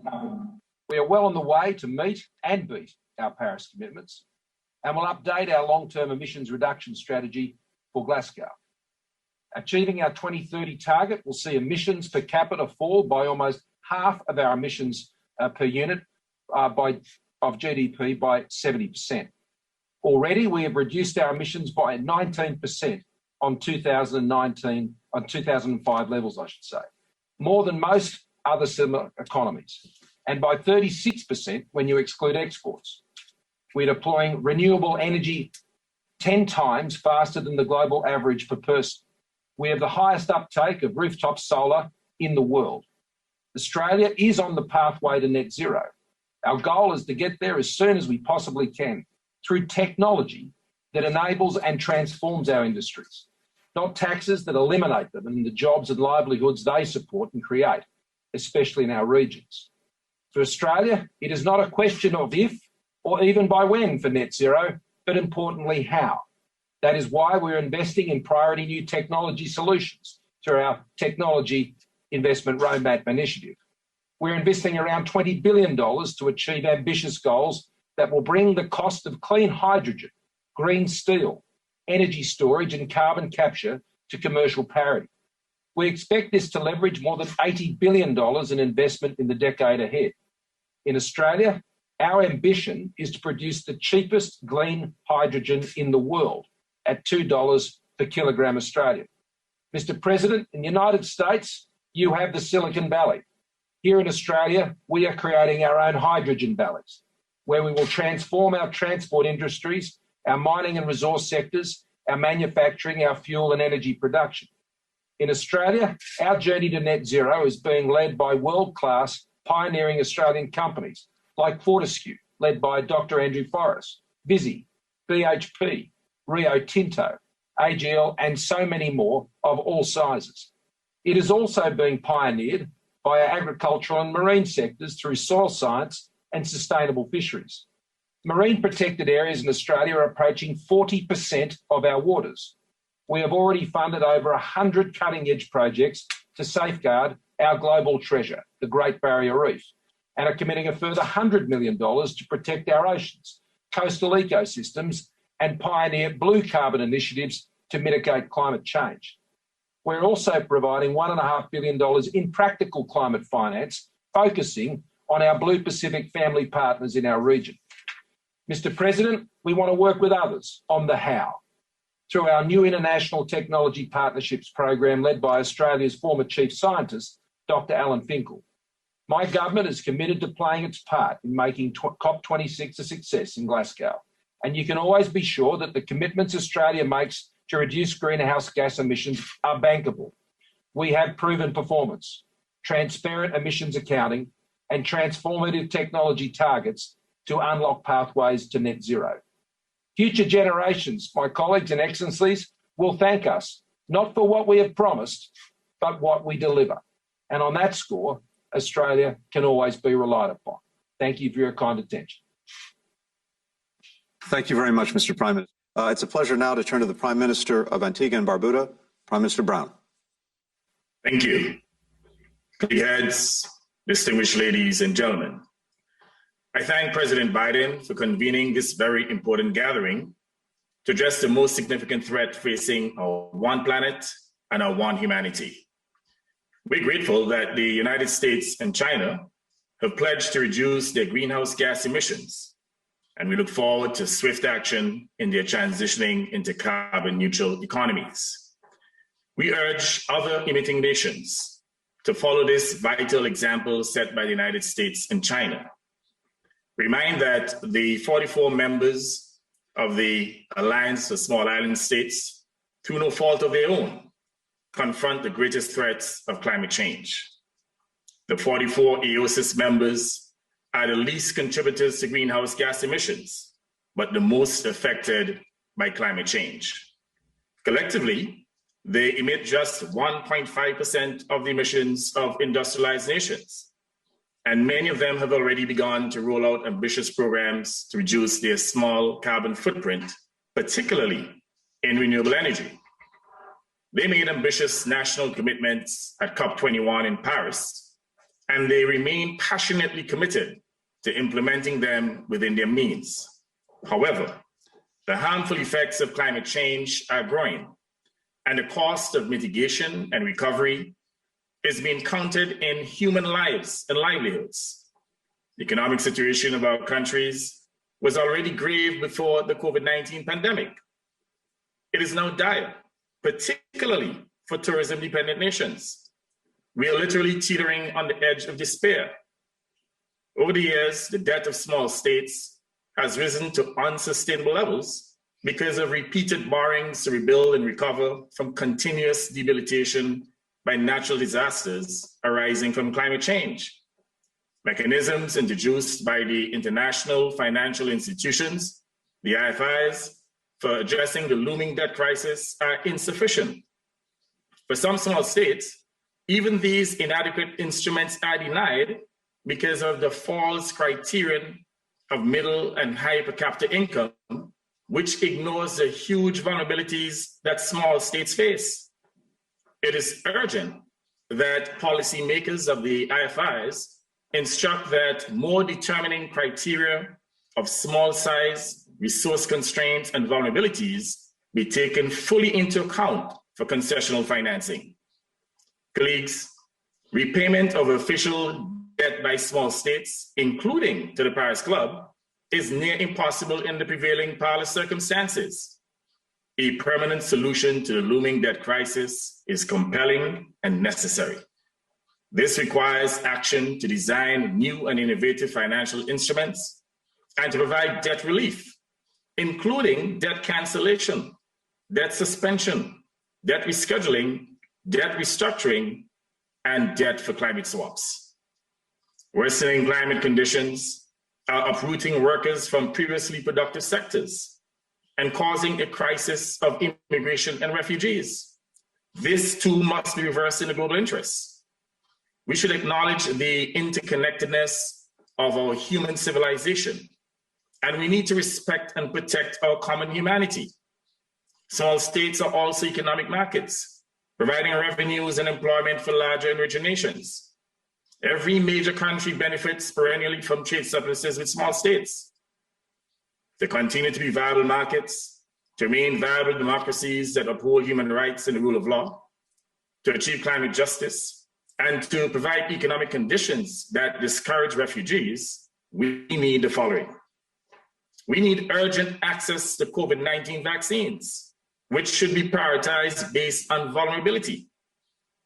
We need immediate action to cut greenhouse gas emissions, a program of debt forgiveness and debt rescheduling, concessional financing that takes account of vulnerabilities, and funding to compensate for damage to help to reconstruct our economies, and funding to acquire decarbonized technologies to assist in building resilience.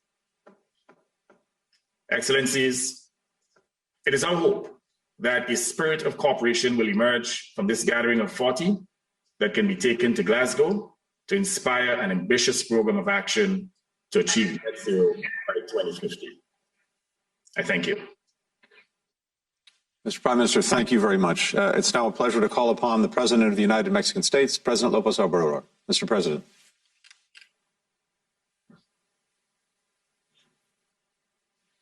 Empiezo explicando que aunque hemos by explaining that even though we have discovered 3 very important hydrocarbon deposits, the oil that we are discovering now will be used basically to satisfy domestic demand. And we will not export crude oil and buy gasoline. Therefore, we will avoid the excessive use of fossil fuels. We are also updating our hydroelectric plants to reduce the use of carbon in the production of electricity. The energy that is produced with water is clean and is cheap. Therefore, we have decided that we will change all turbines for very updated equipment, and therefore this will allow us to be able to take advantage of the waters that we have in the dams, and we will be able to produce more energy without building new dams and without affecting the environment. The third proposal is to share with you, especially with you, President Biden, a very successful experience that we had. We are currently implementing the program Sowing Lives, and maybe this is the largest effort of reforestation that we have seen in the world. Therefore, we can say that we have 450,000 agricultural workers that receive 5,000 pesos a month to be able to plant fruits, trees in their lands. We have planted 700 million plants, and we will reach 1 billion to be able to cover 1 million hectares. The budget is $1.4 million. The proposal is that together we will expand that program in the south of Mexico and in Central America, so that we will be able $3 billion additional plants and to generate 1,200,000 jobs. We assume our economic responsibility, and we are committed to help in organizing this. And you, President Biden, will be able to finance this program Sowing Life in Guatemala, in Honduras, and El Salvador. We have to take into account that with 4 million hectares of trees, we can absorb 70 million tons of CO2 per year. I just want to add another proposal. Very respectful. The U.S. government could offer to those that participate in this program that maybe after working in their lands for 3 consecutive years, they would be able to get a temporary working permit, and after 3 or 4 more years, maybe they could obtain even legal residency in the U.S. or keep double nationality.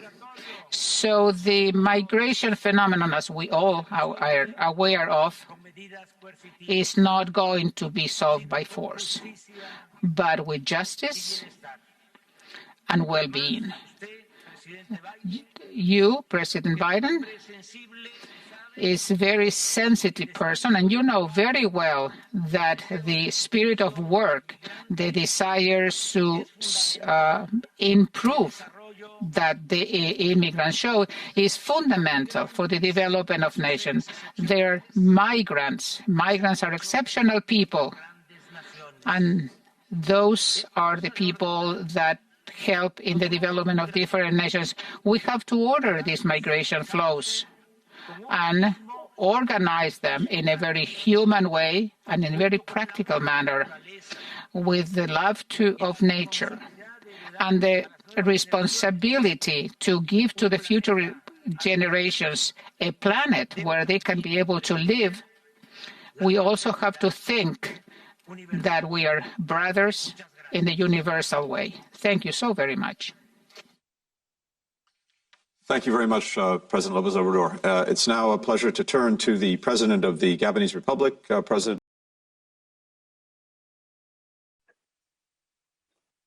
Mr. President, Excellencies, ladies and gentlemen, unprecedented changes causing unseasonal and extreme weather conditions increasingly affects millions around the world. Food production systems and water supplies are threatened. Over half of Africa's countries are predicted to experience climate-driven conflict. Around the world, forests are burning. The Congo Basin, one of Earth's lungs, safely stores billions of tons of carbon. It must be preserved if we are to restrict global warming to 1.5 degrees. Fortunately, science tells us that the Congo Basin is more resilient to the effects of climate change than other tropical rainforests. Excellencies, ladies and gentlemen, Gabon has 88% forest cover with low deforestation. We are well on our way to achieving 30% protected areas by 2030. We are net carbon positive, absorbing 4 times more CO2 than we emit. By investing in sustainable forestry, we can create a green economy that generates jobs and livelihoods whilst preserving forests. A nature-based solution to fight climate change with massive co-benefits for biodiversity and climate. However, we live in a climate democracy, and no individual country can escape the catastrophic results of our collective actions. Africa only contributes a fraction of global emissions, but we are the continent which is paying the biggest price. It is therefore crucial that climate finance, including climate debt swaps, be used to bring equity to the costs of adaptation in Africa. That is why the African heads of state formed the African Adaptation Initiative in Paris. And that is why just 2 weeks ago, African heads of state came together to launch a program to accelerate adaptation in Africa. Africa calls on the developed nations to shoulder your historic responsibility by replenishing the GCF. I congratulate Joe Biden for his leadership. We are on course for disaster. It is our collective responsibility to act immediately and at an unprecedented global scale to limit the climate change crisis. There is no time to lose. I thank you. Thank you very much, Mr. President. I now give the floor to the President of the Republic of Colombia, President Duque. It's a pleasure to have you, Mr. President. Excelencias, Presidente Biden, Secretario Blinken. Es un gran honor participar. Biden, Secretary Blinken, it's an honor for me to be part of this marvelous meeting. And I want to start by saying that there is no doubt that climate change is the main challenge of our times. A country like Colombia represents 0.6% of the greenhouse effect at the global level. However, we are among the 20 more vulnerable countries due to climate change. Vis-a-vis that reality, we have to be bold, be decisive, and we have to act now. And this is why Colombia has been very clear in that when we go to Glasgow with two commitments. First, that we will get to 2030 reducing 51% of our greenhouse gases. And we have established that goal to neutral carbon for 2050. These are not just promises, these are objectives that are based on the actions that we are taking from now on. First of all, is regarding the energy transformation. When we took over, only 0.5% of our electrical grid was fed by renewable energy, and our objective, based on the decisions that we have taken, is that for August of next year, we will have 14% of that. So this jump is very, very impressive. Second is to go into cleaner energies. Thanks to the incentives that we have created, we already have the urban electrical fleet, the largest one in Latin America, and the cargo transportation as well. We also took measures in the fight against deforestation, and we are going to plant 180 million plants by the end of 2022. And in December of this year, we will have more than 100 million trees planted. This is a circular economy where we have to produce by conserving and conserve by producing, and it is and this will affect the different industries.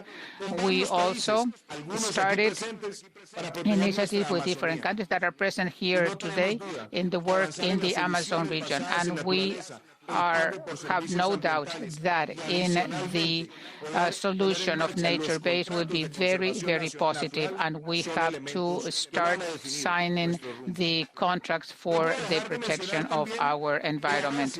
I have to mention that we have to have a 21st century environmental ethics, where we have to urge our kids and our young people that we have to be aware on how to reduce our carbon footprint. And I want to take advantage of this opportunity, President Biden and Secretary Blinken. It's very important that all of us present, we have to subscribe to the agreement of the protection of the environment. There are 74 countries that have already signed this, but we want more countries to sign this.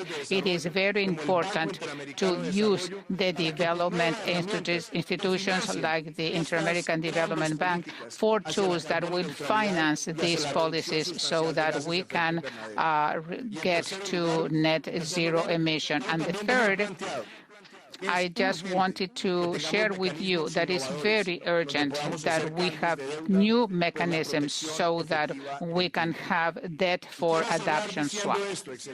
And I would like to, by closing, President Biden, Secretary Blinken, 50% of our territory is forest. We are 30% of 6% of the Amazon basin. We are the second country in the world with more biodiversity per square kilometer, and we have 50 of the high mountain environment. Our fight, our contribution in fighting this climate change is to protect that treasure. And if Colombia, that represents only 0.6% of the greenhouse effects, establishes a goal to reduce them by 51% by 2030, we hope that those actions will also be supported and be as an example of countries that are the heavier contributors. And the only way to save our planet would be to work together. We have to be aware that the issue of sustainability is what we have to follow. Thank you so very much. Thank you very much, Mr. President. It's now a pleasure to call upon the President of the Republic of Turkey, President Erdogan. The floor is yours.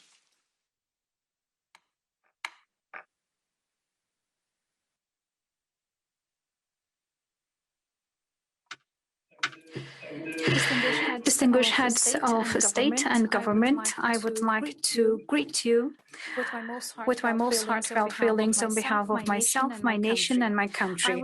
I would like to thank Mr. Biden, the President of the United States of America, for organizing this very meaningful event and for the invitation. It is all of us moral and conscientious duty to leave the world that has been entrusted to us in a more livable manner to the next generations. Climate change is not only affecting certain states that are most polluting the world, but actually it is affecting the whole humanity, starting with the countries in the African continent. And as Turkey, we are also among the countries that have been most affected by the negative impact. In order to reduce the impact of climate change, we are actually taking intensive action. We are undertaking significant investment to increase the forest area of our country and to increase our forest stock to further develop biodiversity and conserve the environment. As a matter of fact, we have planted a total of 5.1 billion saplings in the last 18 years, and we have increased our forest stock from 20.8 million hectares to 23 million hectares. And we are updating our National Climate Change Strategy and Action Plan and the National Climate Change Adaptation Strategy and Action Plan, which constitute our roadmap in the fight against climate change in line with 2030 and 2050 goals. Within the framework of our nationally determined contribution that we had presented in 2015, we are expecting a reduction of our greenhouse gas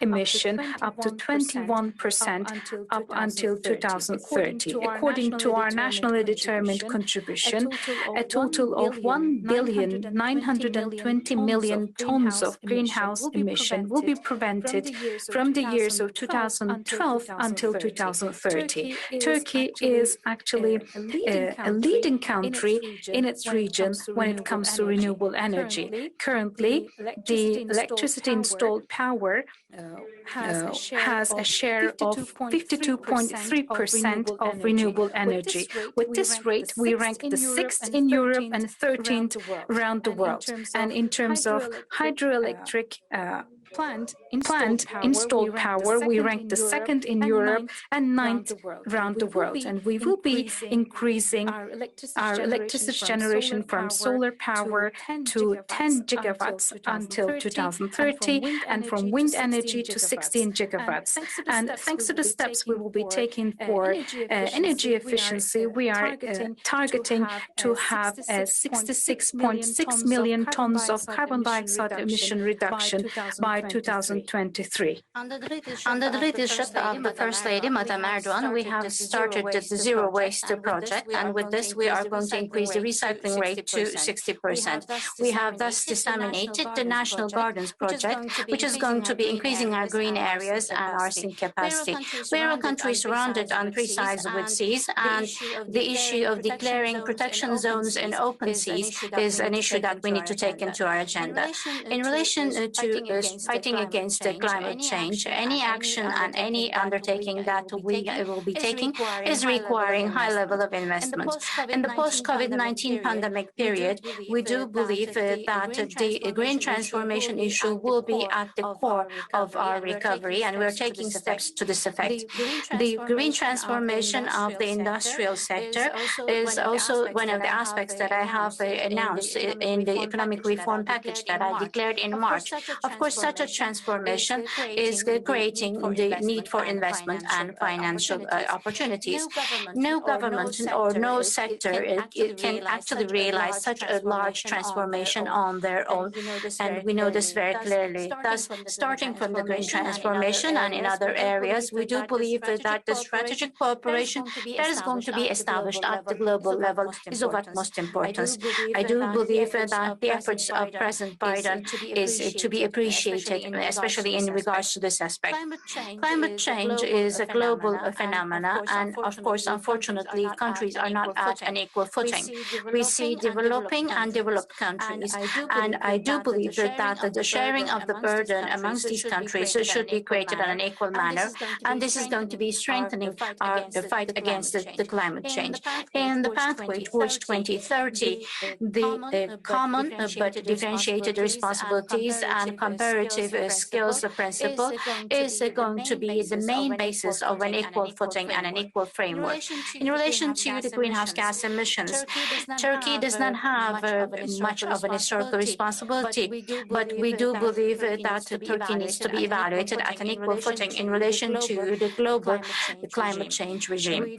We do believe that we will be continuing to participate in the global climate efforts to be on an equal footing with countries at the same economic level. Whilst I'm ending my remarks with these thoughts and opinions, I would like to wish the summit to be bringing beneficial results for the future generations, and I would like to thank each and every one of you who have participated in the organization on behalf of my nation, and greet each and every one of you with my heartfelt feelings. Thank you, Mr. President. We turn now to the President of Chile, President Piñera. Thank you very much. Thank you very much. Good morning. Good afternoon.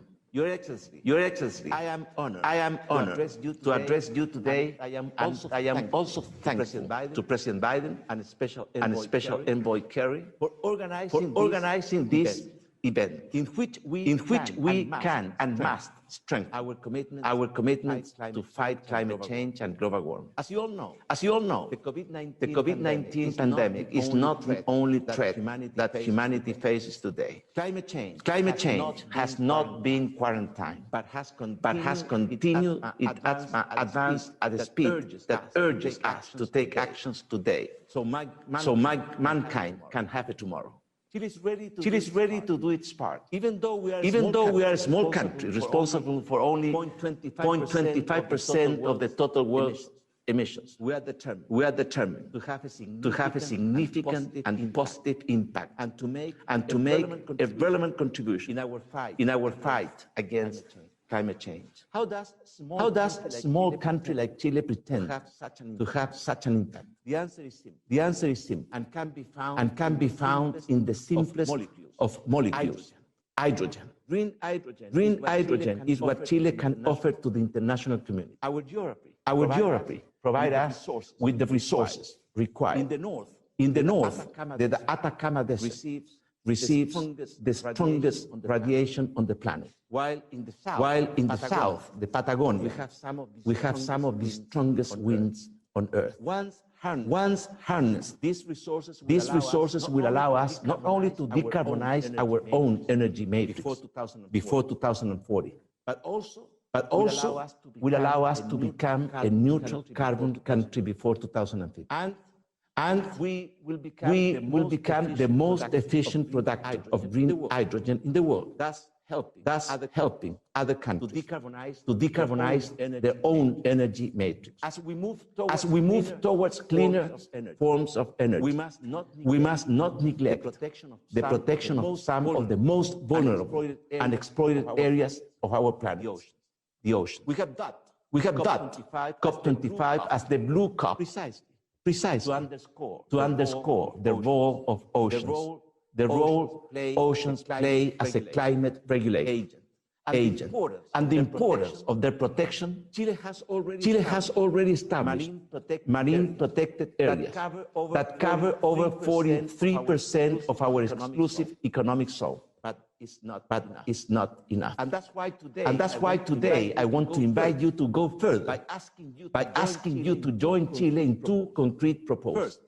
First, the establishment of a marine protected area in the Antarctic, as we have proposed alongside with Argentina. This would protect the ocean around the Antarctic Peninsula, home to an incredible biodiversity, including endangered species such as penguins, whales, seals, krill, and small crustaceans, which serve as the foundation of the ocean food chain. And second, the creation of the first marine protected area in the high seas, specifically in the Nazca Ridge, an area identified as fabulously rich in biodiversity, abundant in endemic bottom species, and which has been designated as an ecologically and biologically significant area under the United Nations Convention on Biological Diversity. We are decarbonizing our electric network. We are becoming a carbon neutral country, and we are electrifying our transportation system. Finally, I want to share with you the climate change observatory project. Under this initiative, we will create an integrated network of multi-parametric sensors installed throughout the country, covering more than 8,000 kilometers from the northern border until close to the South Pole. All the data collected will be publicly available to the world's scientific community and to any interested person. The fight against climate change and global warming cannot wait. Science has spoken loud and clear. Our citizens are asking us as a moral commitment to change the course of history. And science and technology provide us with the tools to achieve these goals. Chile has heard the message. And it's taking bold actions today. And I want to assure all of you that in all your efforts to tackle this threat, you will always have a committed partner in Chile. We owe this to ourselves. But most of all, we owe it to future generations. Thank you very much. Mr. President, thank you very much. And now it's a true pleasure and honor to introduce another leader, climate activist Xie Bastida. Xie grew up in the town of San Pedro Tultepec in Mexico.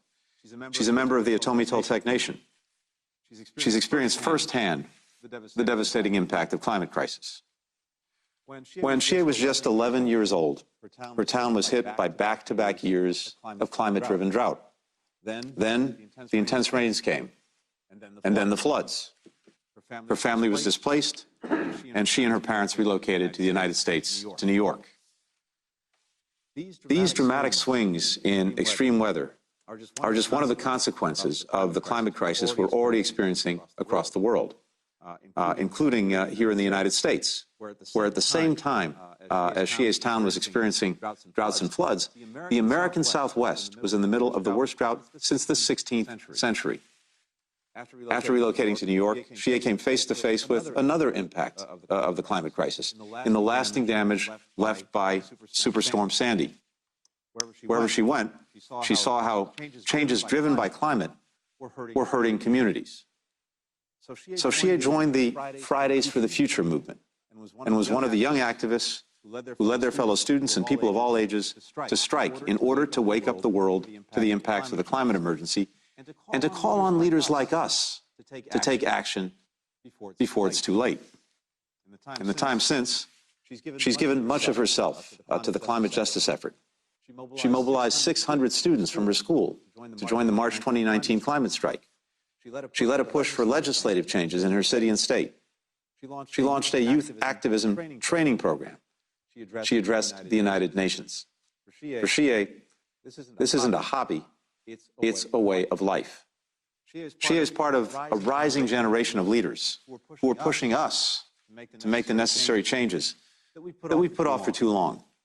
She and her fellow young leaders have earned a seat at the table, not just because they will bear more of the consequences of climate change or the world's inaction on climate, but also because of the urgency, ingenuity, and total dedication that they have brought to this effort. We've asked a lot of our young people. They're delivering. Now it's time we ask more of ourselves. Shia comes from a line of environmental activists. Her grandparents fought for decades to protect her indigenous nation's sacred lands in Mexico. Her parents were environmental advocates too. Something Shia's father told her continues to guide her activism to this day.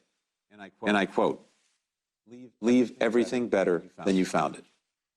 That's also our responsibility. It's what this summit is all about. And it's the underlying purpose behind all that we must do in this crucial year, in this decisive decade.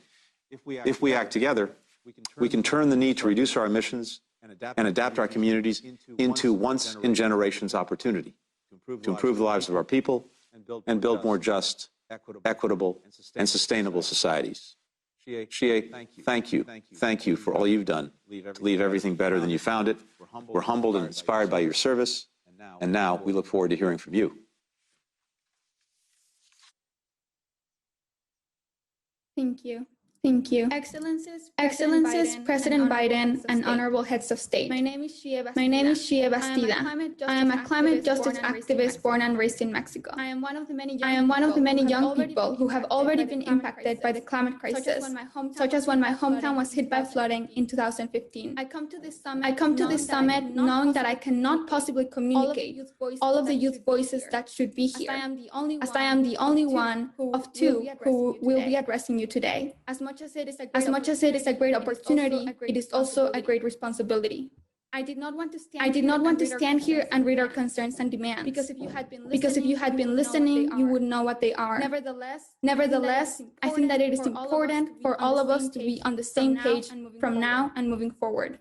The climate crisis is the result of those perpetuating and upholding the harmful systems of colonialism, oppression, capitalism, and market-oriented greenwash solutions. The 40 leaders who are in this summit are in the majority from the global north, which has historically perpetuated these systems. The communities who are the most affected, those who have endured displacement because of drought, flooding, wildfires, crop failure, and human rights abuse are not fully represented here today. Solutions must be aligned with the fact that climate justice is social justice.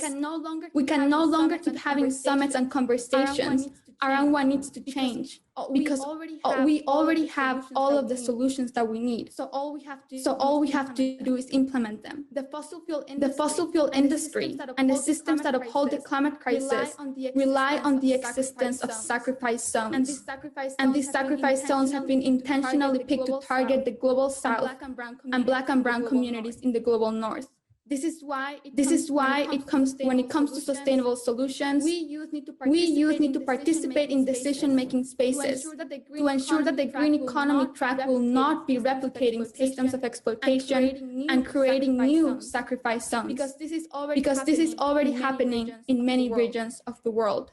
Green economy with business as usual would severely affect frontline black, brown, and indigenous communities.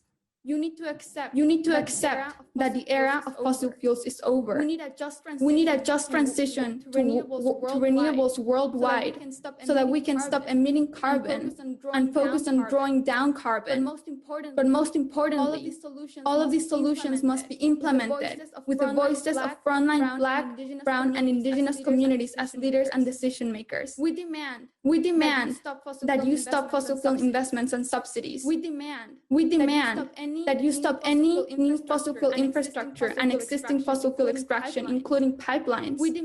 We demand comprehensive, non-Eurocentric, and intersectional climate education, including literacy on climate justice, environmental racism, ancestral and indigenous wisdom, on historical movements, disability justice, green careers, and sustainable living. We demand that you stop systematically targeting the global south and black and brown and indigenous communities through environmental plunder, the exploitation of our lands, and neoliberal policies. We demand to get to net zero emissions by 20, including concrete plans regarding how to get there, by annual binding carbon budgets. We demand that countries increase their commitments to be in line with the Paris Agreement target of 1.5 degrees of warming, which is already a compromise for the Arctic, the Amazon rainforest, island nations, and much of the African continent. Here's where we hope that all countries replicate President Biden's commitment to cutting carbon emissions in half by 2030, because we must. We demand that global North countries recognize climate migrants as such. We demand that governments enact policies to protect land defenders and acknowledge our right to peaceful protest and mobilization.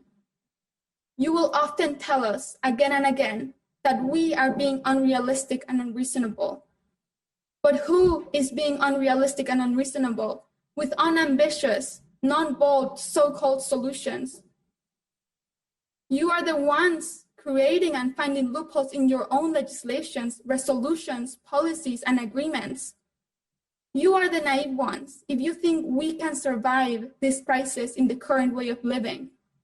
You are the pessimists if you don't believe we have what it takes to change the world.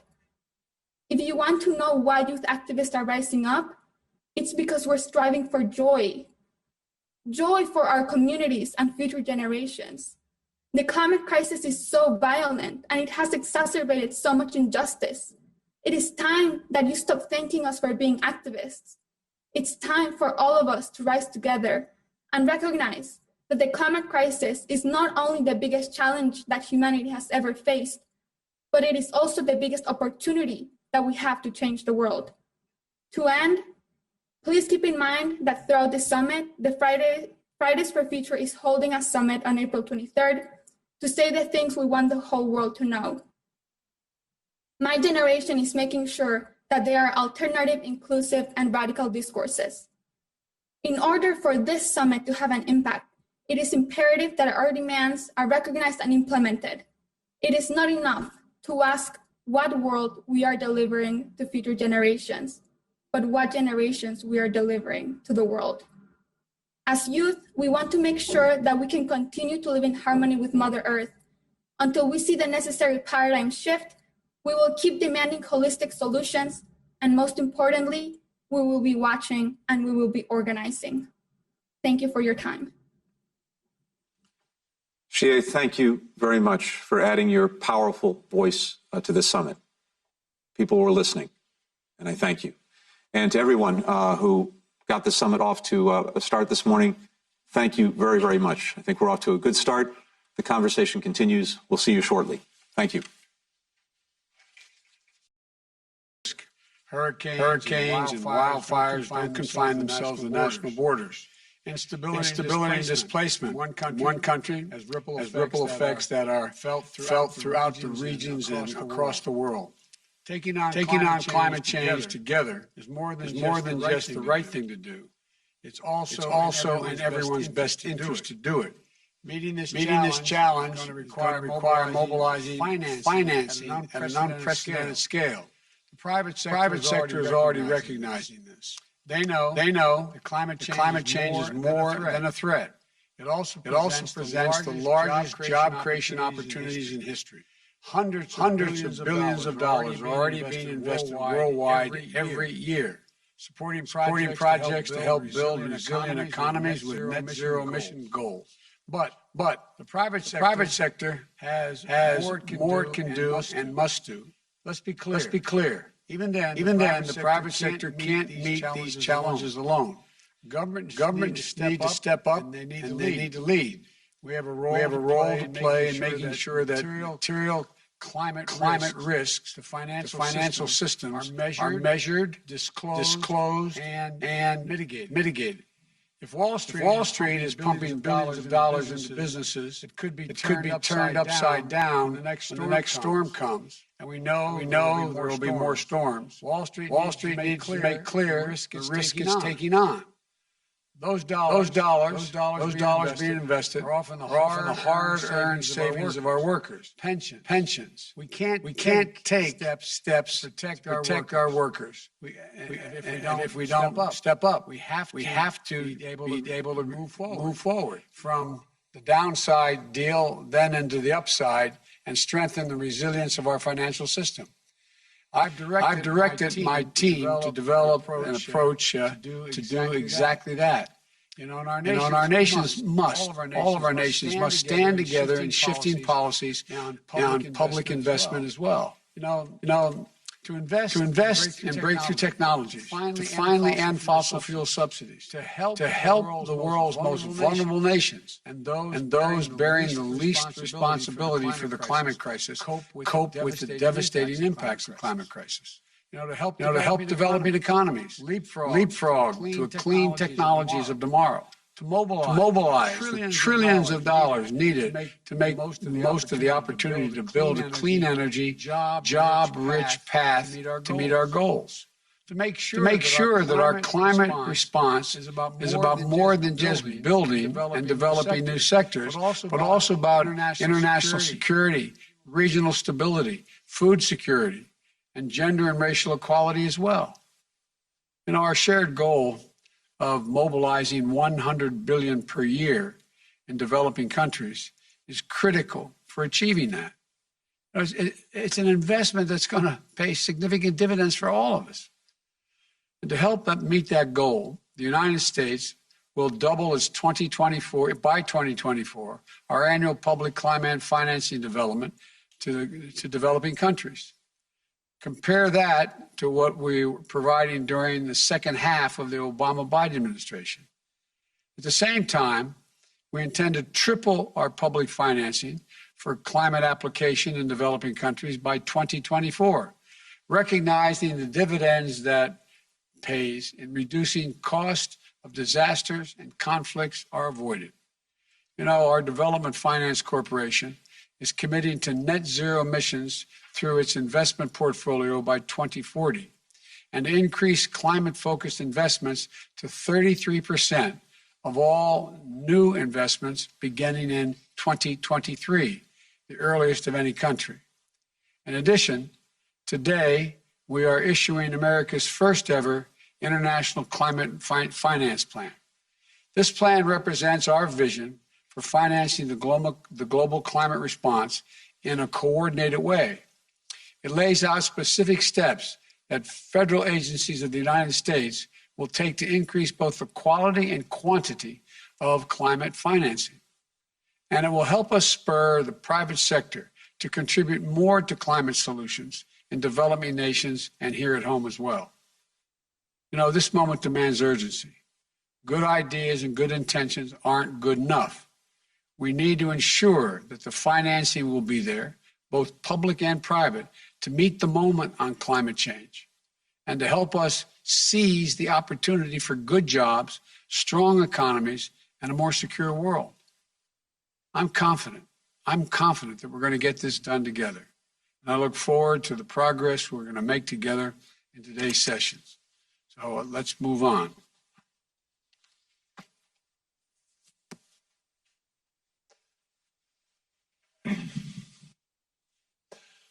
Well, Mr. President, thank you very much for your leadership and the sense of urgency which you are calling everybody to account for.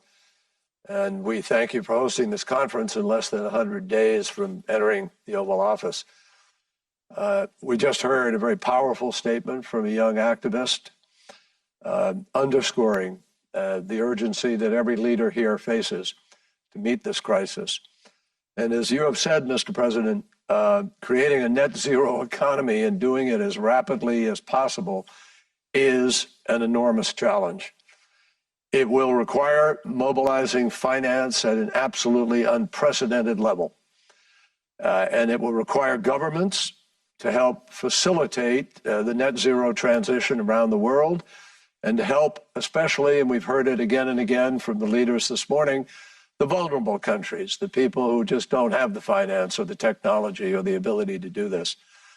Given the magnitude of this challenge, however, governments alone cannot possibly find all the necessary investment. There's no government in the world that has enough in their fiscal budget, in their budgets, to be able to provide what we need to make this transition. Ultimately, how governments, international financial institutions, and private providers of capital work together is really going to determine the outcome of this challenge. So joining us in this first in this session are 4 leaders from 4 different corners of the world, and they will share their experiences in financing climate solutions and in deploying mitigation and adaptation strategies. So to begin, it's my pleasure to turn to President Charles Michel of the European Council. Thank you.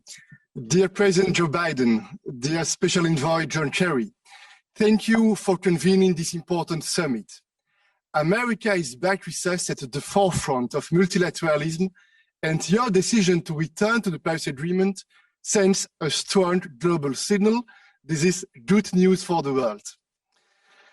We face a civilizational challenge. Human beings have always shown a unique ability to adapt, adapting from agrarian communities to industrial nations dependent on fossil fuels. And today, we understand this is not sustainable. And we must once again adapt to fossil-free economies. This is now the 3rd industrial revolution. In December 2019, EU leaders committed to climate neutrality by 2050, and we were the first major economy to take such a bold decision. And just yesterday, we enshrined our ambitious climate goals into European climate law. In 2 minutes, I'd like to focus on 2 critical areas: green bonds and carbon pricing.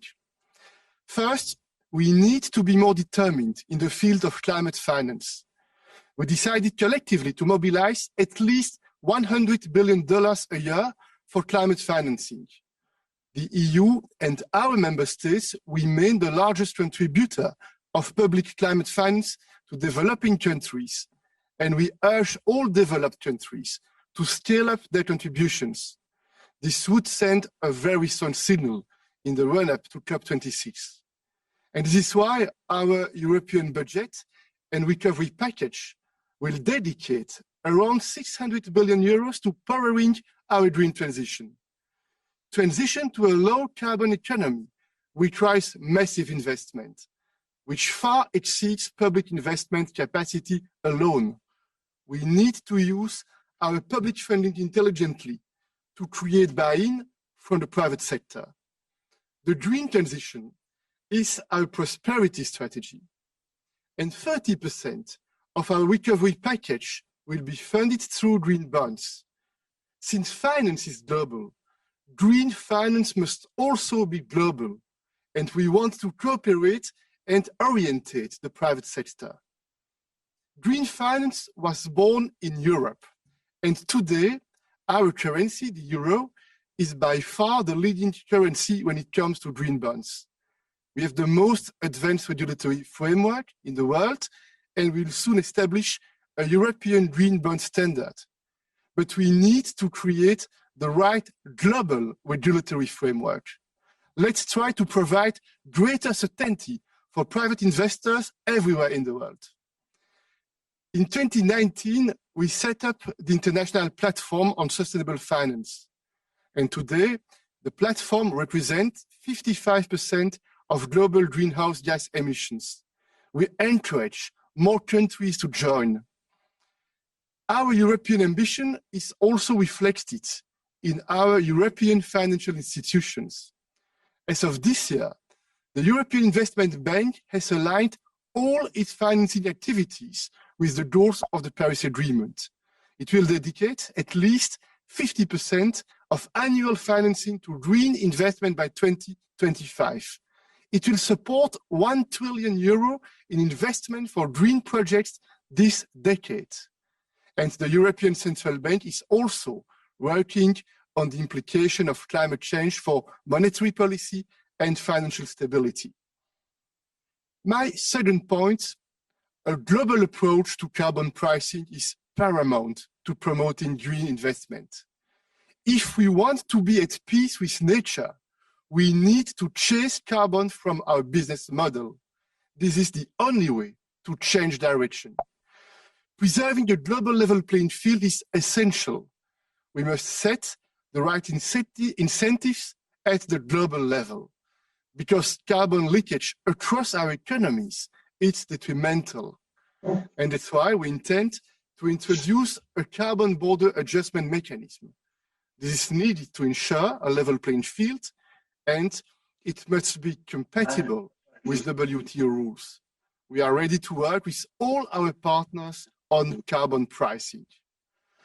Dear leaders, dear President Joe Biden, we want to be a strong and loyal partner, and we are ready to join forces with all global partners, ready to take our collective responsibility for the well-being of our people and the well-being of our planet. I thank you. Thank you very much, President Michel, for that important contribution. Now it's my pleasure to introduce Prime Minister Andrew Holness of Jamaica. President Biden, Madam Vice President, Special Envoy Kerry, Excellencies and colleagues, happy Earth Day. The need for meaningful climate action has never been greater. Jamaica is heartened that the United States has rejoined the Paris Agreement, an important expression of global solidarity for climate action. We're also greatly encouraged by the United States' announcement to cut emissions by half by 2030. The COVID-19 pandemic has created a perfect storm for small island developing states. The collapse of tourism, falling revenues, rising debt, limited access to vaccines, and with the disasters continuously threatening lives and our sustainability, governments are forced to choose between addressing today's crises and building resilience to mitigate against future shocks. Standing these challenges, Jamaica has enhanced its national determined contributions to target a 60% reduction in emissions by 2030. We, like all small island developing states and many developing countries, remain committed to advancing climate action, and we are determined to build forward stronger, better, and greener. The world committed to $100 billion per year to support climate action in developing countries. It is critical that this commitment not only be honored, but that the ambition be increased and major emitters should contribute more to its financing. We welcome President Biden's announcement in this regard. I encourage all governments to play their part in achieving this goal, and the private sector must also be engaged. While increasing the quantum of financing is necessary, it will not be sufficient to address the needs of small island developing states unless it is accessible and flexible enough to target support for our vulnerabilities. While some progress has been made, significant hurdles remain in accessing climate finance, and the pace of implementation does not reflect the urgency of the climate crisis. We need to take specific actions to include: one, the establishment of a global disaster fund to help SIDS recover and manage disaster risk. Two, the development of innovative risk-informed financing for disasters and climate events. Three, the inclusion of vulnerability measures as the prime consideration in determining access for financing rather than only income criteria.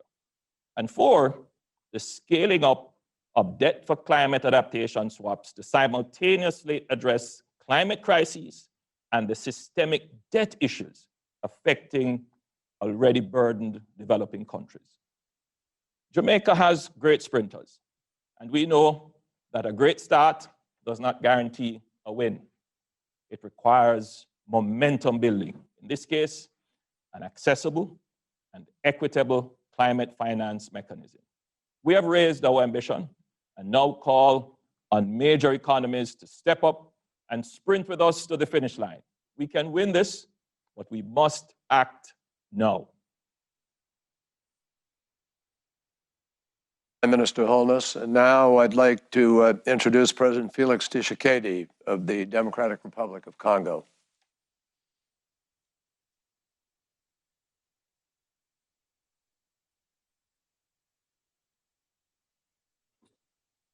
Monsieur le Président. Your Excellency, the President of the United States of America, Your Excellencies, heads of state and government, I am particularly honored to take part in this important virtual summit on the climate initiated by President Joe Biden. This initiative is all the more important as it takes place on this symbolic day of the celebration of Earth Day. I would also like to take this opportunity to express, on behalf of the Democratic Republic of Congo and on behalf of Africa, my congratulations to the United States of America and its president for the honorable decision to rejoin the Paris Climate Agreement. Africa is one of the continents that is the most impacted by the negative effects of climate change. Indeed, climate change negatively influences social economic development, peace and security, thus jeopardizing the well-being of populations and future generations. This is why my country, as well as the African continent, reiterates their commitment to implement the Paris Agreement and to contribute in so doing to the global fight against climate change in the context of sustainable development and poverty reduction.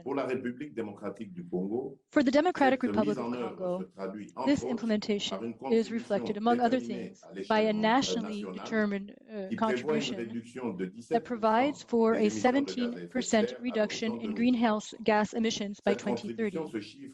This contribution amounts to approximately $21 billion and takes into account both mitigation and adaptation measures.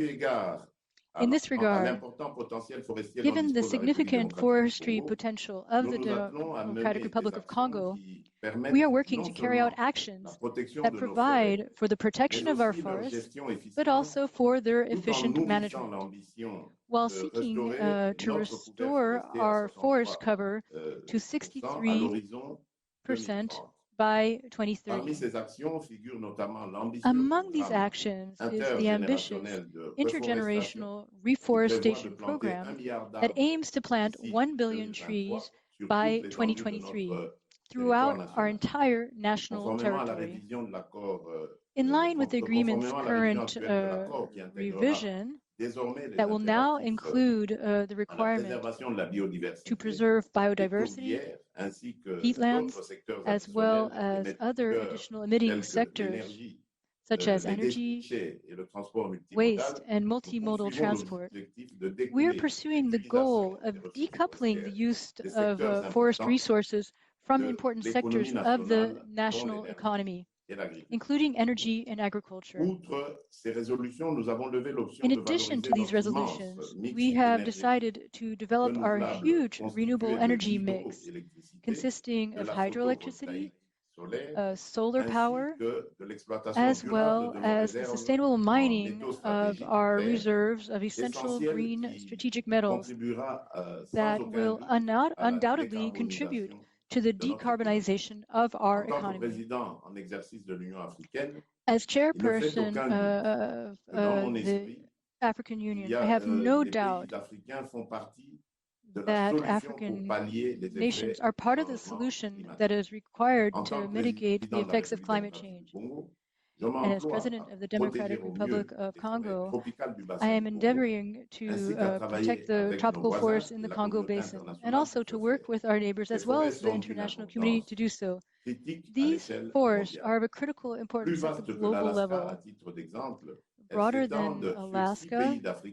They span 6 countries in Africa, and thus creating the Congo Basin, which contains 2 million square kilometers of tropical forest. It also has the largest peat complex on the planet, which 30 million metric tons of carbon. That is 3 years' worth of global emissions. However, to be quite frank, these forests are currently endangered. The illegal use of timber and of other raw materials, as well as uncontrolled use of energy, is threatening the world's second lung. We can improve the lives of people living in these areas by combating corrupt activities and by implementing sustainable energy production, as well as better agricultural practices. The Democratic Republic of Congo is striving to do its part, but the truth is we can do more with the support of the international community. I know from my discussions with President Biden and Vice President Harris that the United States is willing to invest in this critical issue. And I also look forward to increasing our cooperation with all countries, international organizations, and private entities that wish to make a difference for future generations.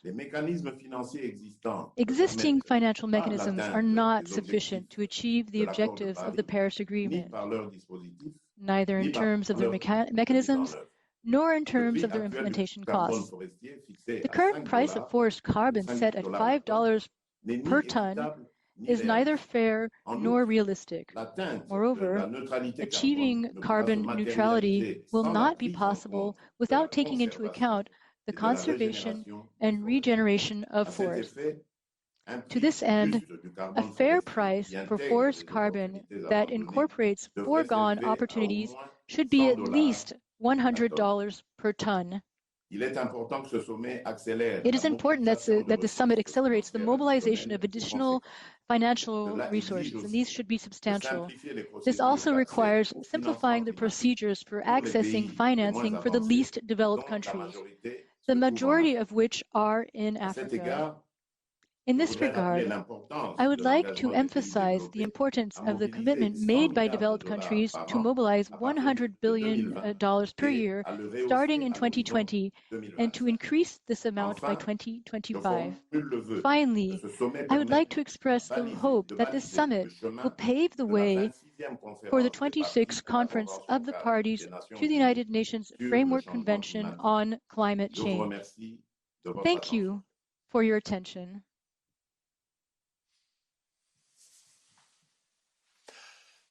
Thank you very much, President Tshisekedi, and thank you for drawing our attention to the critical coupling between your efforts to save your forests and finance. It's my great pleasure to be able to introduce the Prime Minister of New Zealand, Jacinda Ardern. Kia ora koutou katoa, and thank you, President Biden and Special Envoy Kerry, for inviting New Zealand to participate in this Leaders' Summit on climate and for your commitment to US leadership on climate change. Our Pacific neighbours have identified climate change as the single biggest threat to their livelihoods, security and well-being. Our collective goal here at this summit and beyond has to be effective global action on climate change. That means our collective commitments in 2021 will need to be enough to limit global warming to 1.5 degrees above pre-industrial temperatures. New Zealand has set the 1.5 degree limit at the heart of our domestic climate change legislation, our Zero Carbon Act. We've also committed to a 2050 zero carbon target, and work is underway to revise our nationally determined contribution to ensure we are doing our part. We will lift our ambition because we must. Our collective transition to low-carbon economies means that all aspects of our economic activity is going to need to be working towards limiting global warming to 1.5 degrees. Finance, both our financial systems and financial flows to assist developing countries, is at the heart of that transition. And that's why we call on others to follow what here in New Zealand we have done by doing the following four things. 1, price carbon. 2, make climate-related financial disclosures mandatory. 3, end fossil fuel subsidies. And 4, finance adaptation. New Zealand has been pricing carbon since our emissions trading scheme was introduced in 2008. And in a world first, we'll begin pricing agricultural emissions from 2025. If you price carbon, emitters follow by innovating.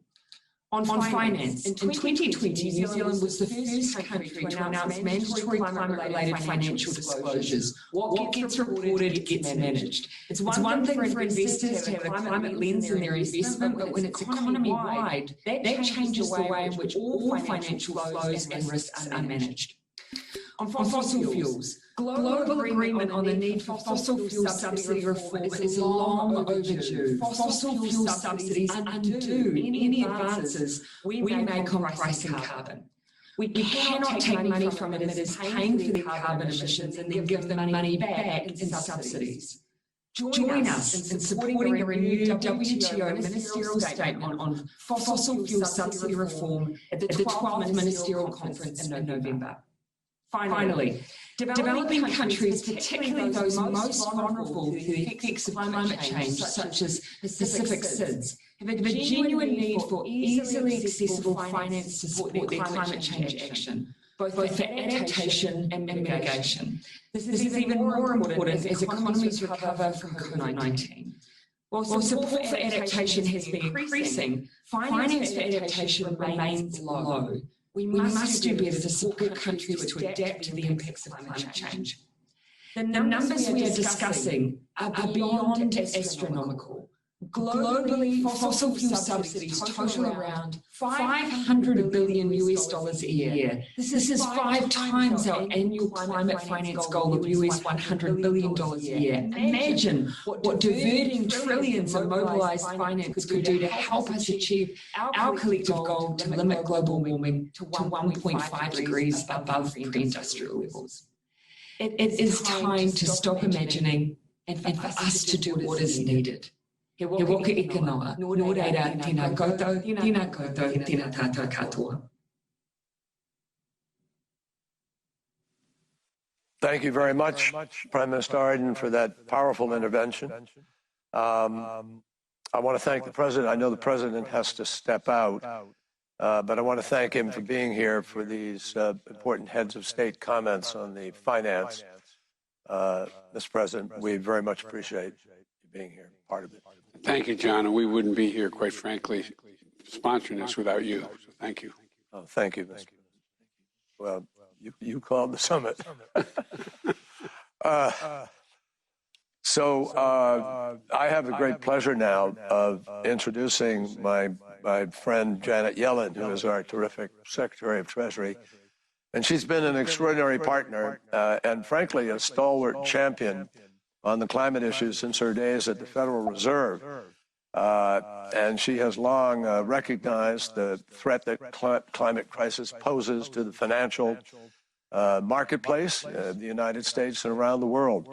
And now as Secretary of the Treasury, she is continuing to use every lever at her disposal to tackle the climate crisis. So over to you, Madam Secretary. Thank you. Thank you.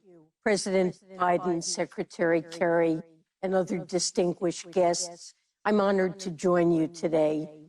The global community has only a short time to avoid the most catastrophic effects of climate change. We need a sprinting start now if we wish to achieve our goal of net zero emissions by mid-century.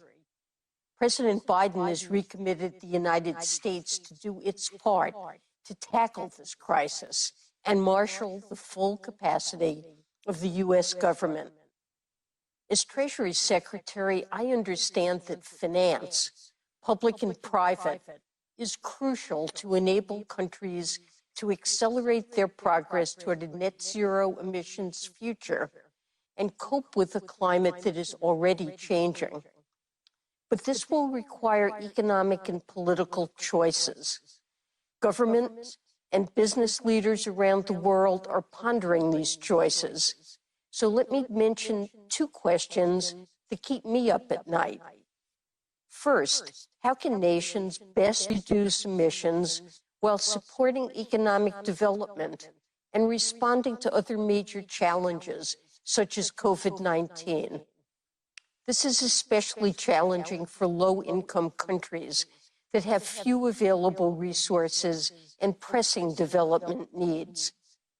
And second, how should governments target public sector climate finance to mobilize the greatest private sector investments? Past efforts to support private investment have not achieved anywhere near the scale needed to green the global economy. I can tell you that the United States Treasury will focus the full range of our tools and expertise to work with you in producing concrete and innovative answers to these questions. Multilateral institutions are invaluable partners in the pursuit of sustainable, inclusive, and resilient development. For these reasons, in our 2022 budget, we have requested $1.2 billion for the Green Climate Fund, $485 million to support the multilateral climate initiatives, and increased support for the multilateral development banks. As you will hear from our panel, while we're making progress, there's a need for redoubled efforts to boost the flow of capital and foster the growing market demand for climate-aligned investments. This effort will involve engagement on many fronts. U.S. Treasury is working to facilitate investments in projects that reduce greenhouse gas emissions and protect against the impacts of a changing environment. We do that in part by providing technical assistance to foreign counterparts that help attract private sector investment in clean energy and sustainable infrastructure projects. We're also working with the G20 and co-chairing a sustainable finance working group that will establish a sustainable finance roadmap and improve the information that private investors have to make investment decisions aligned with a more healthy and prosperous future. In the end, though, we know we will only achieve our goal of curtailing climate change through collective action.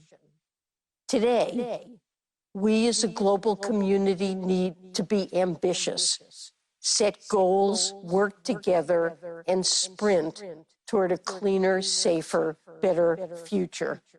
We look forward to meeting this challenge together.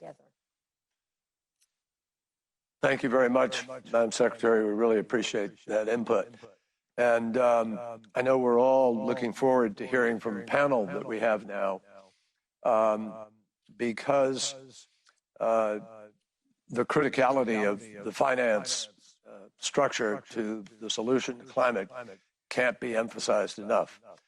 The UN finance report is a gap report that tells us that we have a gap in financing of climate-related efforts of about $1 trillion to $2 trillion per year for the next 30 years. As I said earlier with President Biden here, that there is no way that any one government anywhere, or even a group of governments, is going to put that kind of funding to the task. So we've gathered leaders today from top public international financial institutions, and we have top executives from some of the largest private managers of capital. And in order to address the climate crisis, we understand that we have to increase our ambition. We've increased our expectations. But the question before every leader here today is how can the combined world of public and private finance meet this challenge? Disclosure is one thing that is obviously going to drive capital in the direction we want. But how can public and private finance work together to accelerate this move towards a net zero economy where the technologies are being deployed that need to be deployed and where jobs are being added at a very rapid rate? So the question before the panel today is, what can the world of finance do in this decade, now, immediately? What is the most consequential step that can be taken in the race to stop the planet from reaching above the 1.5 degrees? It's going to take unprecedented cooperation, but what does that cooperation look like? So we're going to look to those answers from this panel, and I want to introduce first my friend Kristalina Georgieva, the Managing Director of the International Monetary Fund. Kristalina, you're there. There you are. Thank you. The IMF obviously plays a key role through its surveillance and policy dialogues with the world's financial authorities. And from your perspective, and you've been at this for quite a period of time, what economic and financial policies are most likely, in your judgment, to accelerate the transition to net zero carbon, and how do you see the IMF playing a key role in that?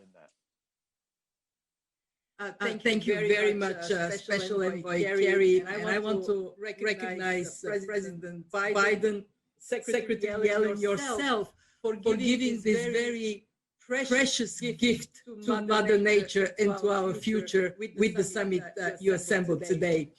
At the IMF, we look at climate change as central in our work on macroeconomic and financial stability, growth and employment. It presents huge risks to the functioning of our economy, but it also offers, through action, incredible opportunities for transformative investments and green jobs. So let me focus on your question by highlighting three areas where right policies would make a significant difference. First, I want to echo Prime Minister Arden. A robust price on carbon, together with phasing out harmful subsidies, provides a critical market signal to producers and to consumers in all sectors of the economy. It has proven to advance investments in renewable energy, electric mobility, energy efficient buildings, reforestation, with positive impact on growth and jobs, while reducing carbon emissions. And carbon revenues can also help secure a just transition, compensating households for price increases and helping businesses and workers move from high to low carbon intensity activities. Our analysis shows that without it, we will not reach our climate stabilization goals. It also shows that a mix of steadily rising carbon prices with forward guidance and green infrastructure investments could increase global GDP by more than 0.7% per year over the next 15 years and create millions, as President Biden says, good-paying new jobs. Carbon pricing is gaining momentum. Many businesses now use shadow carbon price. Over 60 pricing schemes have been implemented, but we are not near where we should be. The average global price is currently $2 a ton. It needs to rise to $75 a ton by 2030 to curb emissions in line with the goals of the Paris Agreement. And this is what we want to propose because of the urgency to act. We need an international carbon price floor among large emitters such as the G20. Focus on a minimum carbon price among a small group of large emitters could facilitate an agreement covering up to 80% of global emissions.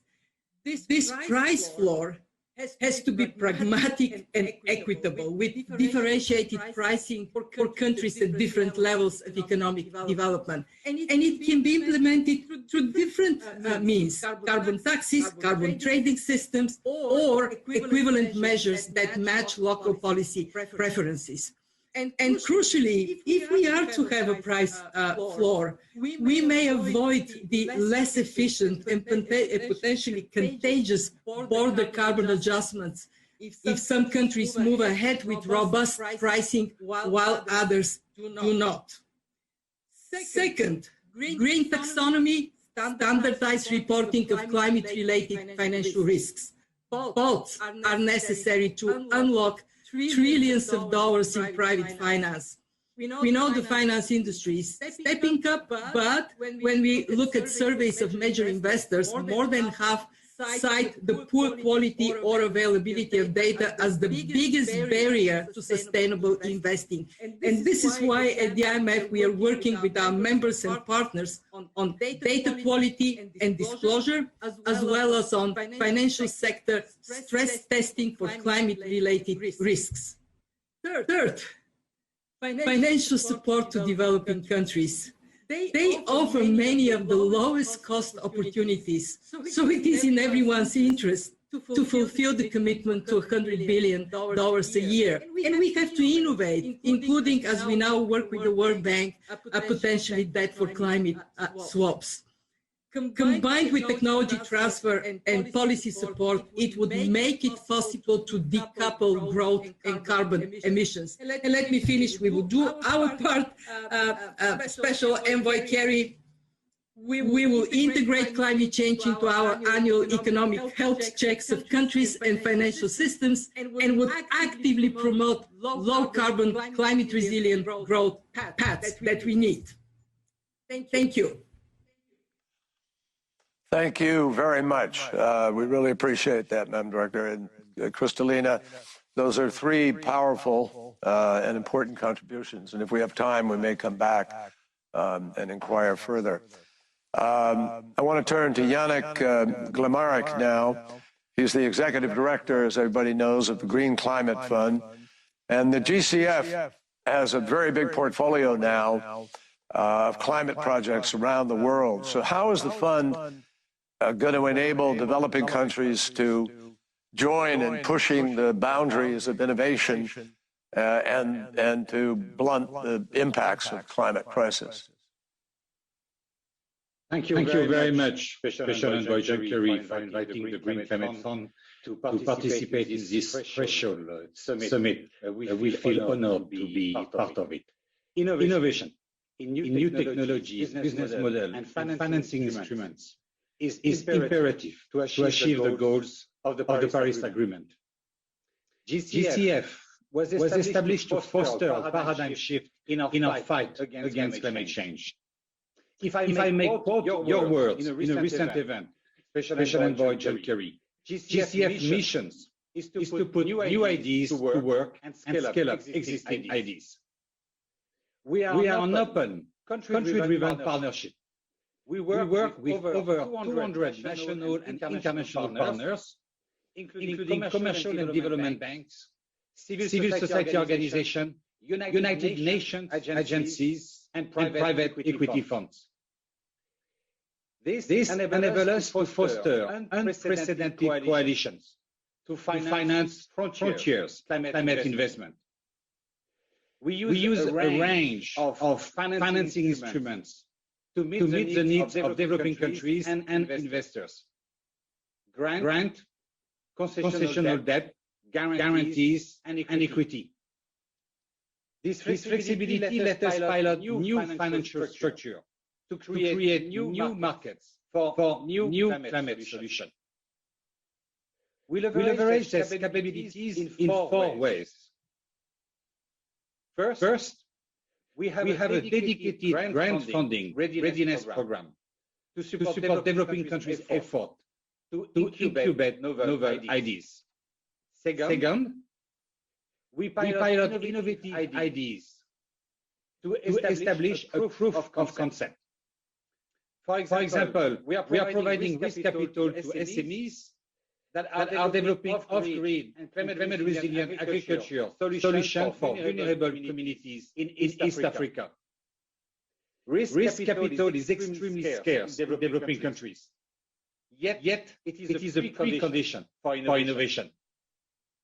Third, often together with partners like the World Bank and the African Development Bank here today, we crowd in private finance by serving as an early investor to establish a commercial track record for new climate solutions. As an illustration, we are an anchor investor to mobilize institutional investors for what will be the world's largest seawater solar power plant in Chile. Finally, we strengthen the capacity of domestic financial institutions and entrepreneurs to accelerate the widespread adoption of commercially attractive climate innovation. Plain vanilla projects are a luxury we cannot afford. We must make every dollar count in the fight against climate change. Thank you very much.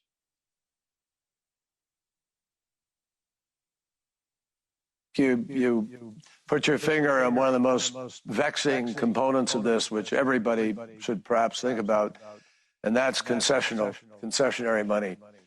The de-risking, taking the risk away, is going to be absolutely essential. And I think it's something we're all going to need to work on. And thank you. My next question is for David Malpass, president of the World Bank Group. The World Bank Group is the largest provider of multilateral funding and finance for developing countries. And your 2021-2025 Climate Change Action Plan is going to be published in the coming weeks. How will the World Bank Group contribute to raising ambition on climate through this new plan? Thank you, Secretary Kerry, and everyone. It's a pleasure to be with you. We published a summary of our action plan today. The core of the plan is to spend more, in fact, record amounts, in ways that get the most results. That means helping the biggest emitters flatten the greenhouse gas emissions curve and accelerate the downtrend. And it also means record spending on adaptation. That's at least 50% of our climate finance to help countries prepare for and adapt to climate change. As background, World Bank Group has reached its highest ever levels of climate finance in the past 2 years. Our plan commits to big increases in spending focused on results, plus active private sector mobilization through IFC and MIGA, our private sector focused entities. And importantly, we're aligning our financing flows with the Paris Agreement. So the key to make this work is to integrate climate and development. We need to identify the biggest mitigation and adaptation opportunities and use those to drive our climate financing. This is a path that I hope others will follow, to spend more, but do it in ways that will achieve the most useful results. For example, in a given country, will it be more effective to invest in green agriculture or low carbon energy, or drainage systems that can save lives in a hurricane? We're adding diagnostics that will help with these questions. We're working with countries to reduce their subsidies on fossil fuels, recognizing that they are expensive and distortive. Some countries will want to implement taxes on carbon and might reduce taxes elsewhere. Nature-based solutions and renewable energy sources each have a key role. An important element of our plan is to support the transition from coal to affordable and sustainable energy. And our plan also includes diagnostics to help achieve the best results from adaptation. What are the best opportunities to save lives and livelihoods? And this type of prioritization and planning is critical, I think, to achieve the most impact and results from climate finance. We're actively engaged with developing countries on their NDCs and long-term strategies, and we'll be introducing new in-depth country climate and development reports. So all in all, our plan is ambitious. We're integrating climate and development to engage the full resources of the World Bank Group. And we're working on, and I'm very glad you mentioned the importance of concessional resources. We're working on a strong IDA 20 replenishment for the poorest countries. Climate action will be a core theme of that. Also, middle-income countries will need additional support. Green bonds, blue bonds, financial innovation, they all play a key role. And the World Bank Group provides an effective platform for this type of leveraging of donor resources. We can combine financing with deep country-based climate and development know-how, and that all reduces the fragmentation that is occurring in climate and development. So I have other comments I would love to make, but we, above all, we recognize the severity and the inequality of the current environment. People are facing challenges everywhere. There are tough issues that I haven't been able to name for us. The challenges are different country by country, and to be valid, we have to take into account the full life cycle costs and benefits of various climate policy choices. So what we know is that poverty, inequality, and climate change are defining challenges of our time, and increasingly they go hand in hand. For the World Bank Group, our goal, my goal, is to provide support and take prompt action in ways that create the most positive impact toward green, resilient, and inclusive development. Thank you. Well, thank you. No, thank you, David. I think that's a comprehensive answer and much appreciated. I think when you listen to the young woman who spoke earlier, Shea Bastida, and the challenge and impatience of coming generations, but you also compare that to the magnitude of the job we have to do. I mean, we are way behind. Everybody understands we're way behind. I think the effort to bring up to scale even more is our great challenge, and I think we all need to work together. I wish we had more time in the context of this panel, but we need to do that. So I thank you for opening up that conversation. I want to turn to Akinwumi Adesina, the president of the African Development Bank. Thank you very much. Let me, if I can frame a question to you. I'm sorry, Akinwumi.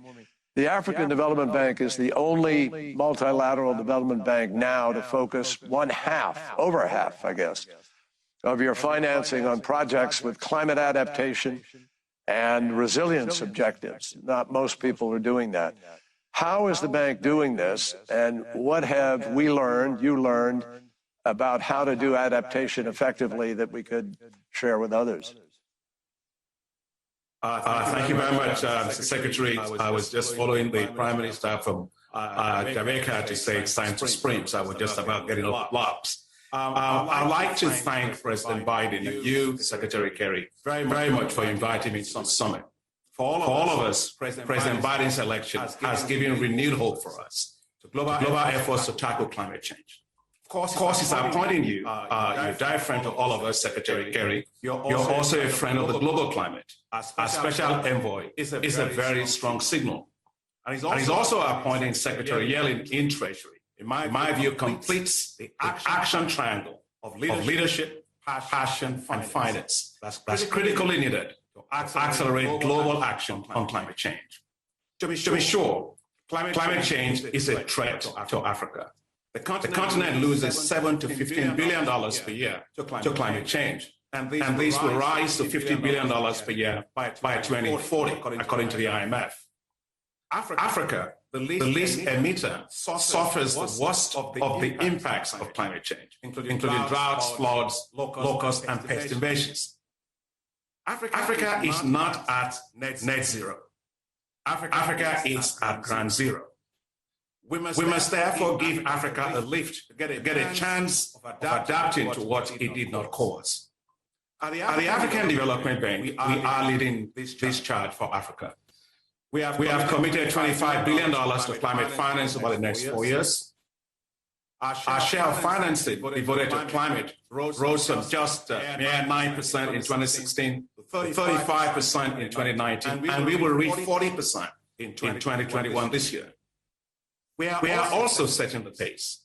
As you said, Secretary Kerry, the African Development Bank is the only multilateral development bank to meet and exceed the 50% parity for climate adaptation and resilience. Indeed, we devoted 50% of our climate finance to climate adaptation in 2018. And last year, we increased that to a record 63%. We are climate-proofing Africa. The bank is targeting 40 million farmers with climate-smart agricultural practices. We are also speeding up Africa's energy transition to renewable energy. We help to support the largest wind power plant in Africa in Kenya. And now we have embarked on what we have called Desert to Power, a $20 billion investment that will provide opportunities to turn the Sahel into the world's largest solar zone and provide electricity to 250 million people. We are securing the future of the Sahel. We have pledged $6.5 billion towards building the Great Green Wall in the Sahel to protect against desertification. We are deploying our Africa Disaster Risk Facility to help countries to pay for insurance premiums against catastrophic climate events. We are also building strategic partnerships, and you're a key part of that, Secretary Kerry, in particular with the Global Center for Adaptation. And together we have created and launched the African Adaptation Acceleration Program. Our goal is to mobilize $25 billion for the program exclusively for scaling up actions on climate adaptation. Just 2 weeks ago, 30 African heads of state, global leaders, including UN Secretary General Guterres, Secretary Janet Yellen, joined forces to back this African Adaptation Acceleration Program. Africa, Mr. Secretary, is the timing to speed up green growth. What is needed now is green paper to back this green growth. It's time developed countries met their promised $100 billion per year for climate finance for developing countries. Together, we must secure the future and make hope come alive for the present. The African Adaptation Acceleration Program is Africa's plan. Your Excellency, President Biden's support to give it the resources it needs to be a big boost. By so doing, you would have supported Africa to rise from ground zero on its way to net zero. Together we adapt, together we prosper. Thank you very much, Mr. Secretary. Well, thank you very much, Akinwumi. That's a tremendous effort. I wish we had more time because there's so much to dive into, but we will work with you in this effort going forward. It's my pleasure now to turn to Brian Moynihan, the Chairman and CEO of the Bank of America, Chair of the International Business Council, and co-chair of the Sustainable Markets Initiative. Brian, if I can ask you, Bank of America yesterday committed to join the Net Zero Banking Alliance and the Glasgow Financial Alliance for Net Zero. Could you share with everybody what these two commitments mean about Bank of America's decision to mobilize $1 trillion over 10 years? I think, why don't I just leave it there? Thank you, Special Envoy Kerry, and I thank President Biden for convening this session. We joined the Glasgow Financial Alliance for Net Zero because GFANZ provides a roadmap for the transition not only for our company, but for all financial companies across all sectors. And importantly, it demonstrates the commitment we have to meet many of the discussion earlier on in this session. We're also confident we can deliver on the Bank of America's commitment to deliver $1 trillion investment over the next decade because our customers from all sectors are making transition commitments. These commitments drive a fundamental change in demand in what they do, a change we need to finance. The private sector, therefore, is key to bringing about the capital innovation to drive a just transition. And we as a bank have to help our clients make that transition. Now, as you mentioned, John, I've personally worked with many of my colleagues across industries as they make net zero or similar commitments. The example is the Sustainable Markets Initiative that I co-chair with His Royal Highness the Prince of Wales. This is a volunteer army of over 200 large companies working to accelerate their efforts. Asset owners, asset managers, banks, airlines, shippers, port operators, building supply companies, agriculture companies, companies from all sectors of the economy are committed to working to accelerate the commitments they've made to net zero. The other example that is similar to this by the private sector is the World Economic Forum Alliance for CEO Climate Leaders. 100 large companies, all driving towards net zero pledges, working together to see how they can accelerate the pace. Another piece that we've worked on, you mentioned, is standardized metrics developed by the World Economic Forum's International Business Council. The big four accounting firms helped us develop these metrics. They cover all the SDGs and are drawn from the best of the current voluntary standards. They disclose emissions across all scopes by all companies. The metrics show stakeholders what a company's plans are to improve across time. 80 of the largest companies in the world have already admitted to disclosing the metrics, and many more are joining. These metrics provide a roadmap for how a company can disclose in a straightforward, understandable, transparent way their path forward. And we believe they should be the basis for the work for the broader corporate disclosure by the official sector. Now we're moving to the confidence in deploying the $1 trillion at Bank of America. That confidence comes from the demand that is created by the commitments our customers are making. To use a phrase that your colleagues have used, it takes a whole of the bank approach, though, to make this happen. First, in our own operations, how we use energy. Second, we have to work with those small and medium-sized companies to help them reset their operations and finance the transition for them. They not only need our money, they need our expertise to advise them, as they don't have the large staffs that the big companies have. Third, importantly, is our capital markets activity, primarily in the first instance, raising capital for larger companies to fund their operational restructuring and new facilities for clean energy. We're already one of the largest financiers in that area, and we did $100 billion in financing activity in 2020 alone across the SDGs.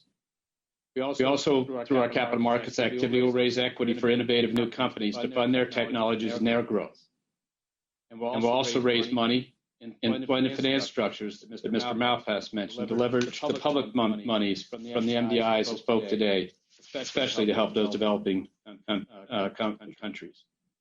Another area that we have to work on is our research area. Our research shows that companies that are focused on ESG are better investments. This provides a carrot to good companies that are making progress and stick to those that are lagging. And then we bring to the table our investment platform, over $3 trillion plus in customer assets, bringing capital from individual investors whose demand for ESG funds and similar investments is growing because they simply care.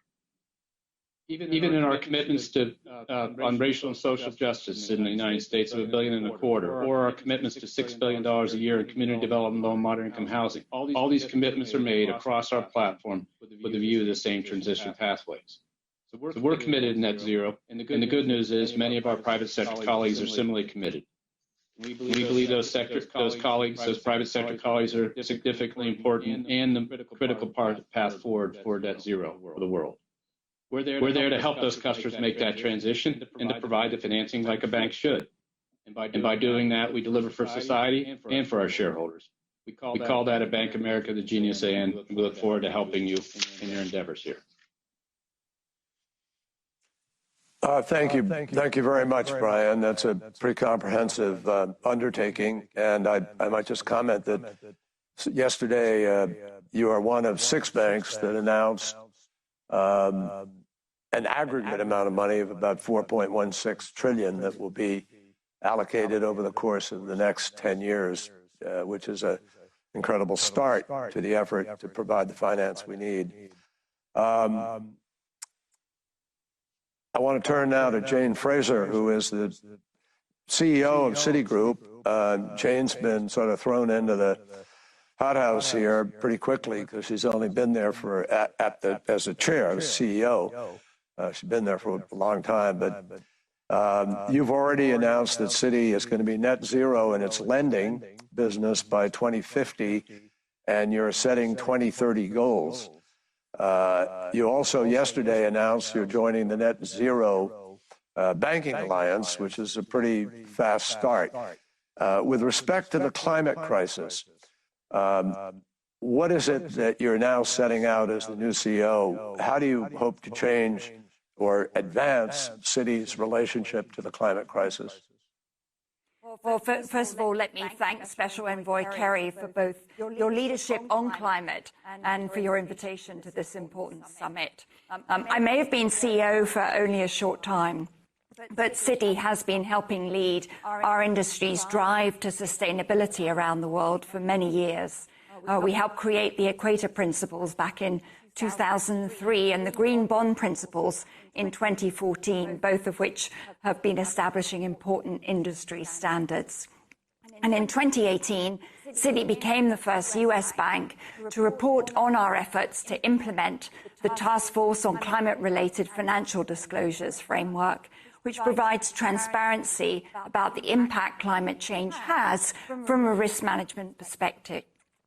So I'm very happy to see the cross-section of institutions participating today, because solving climate change is really going to require the ultimate public-private partnership.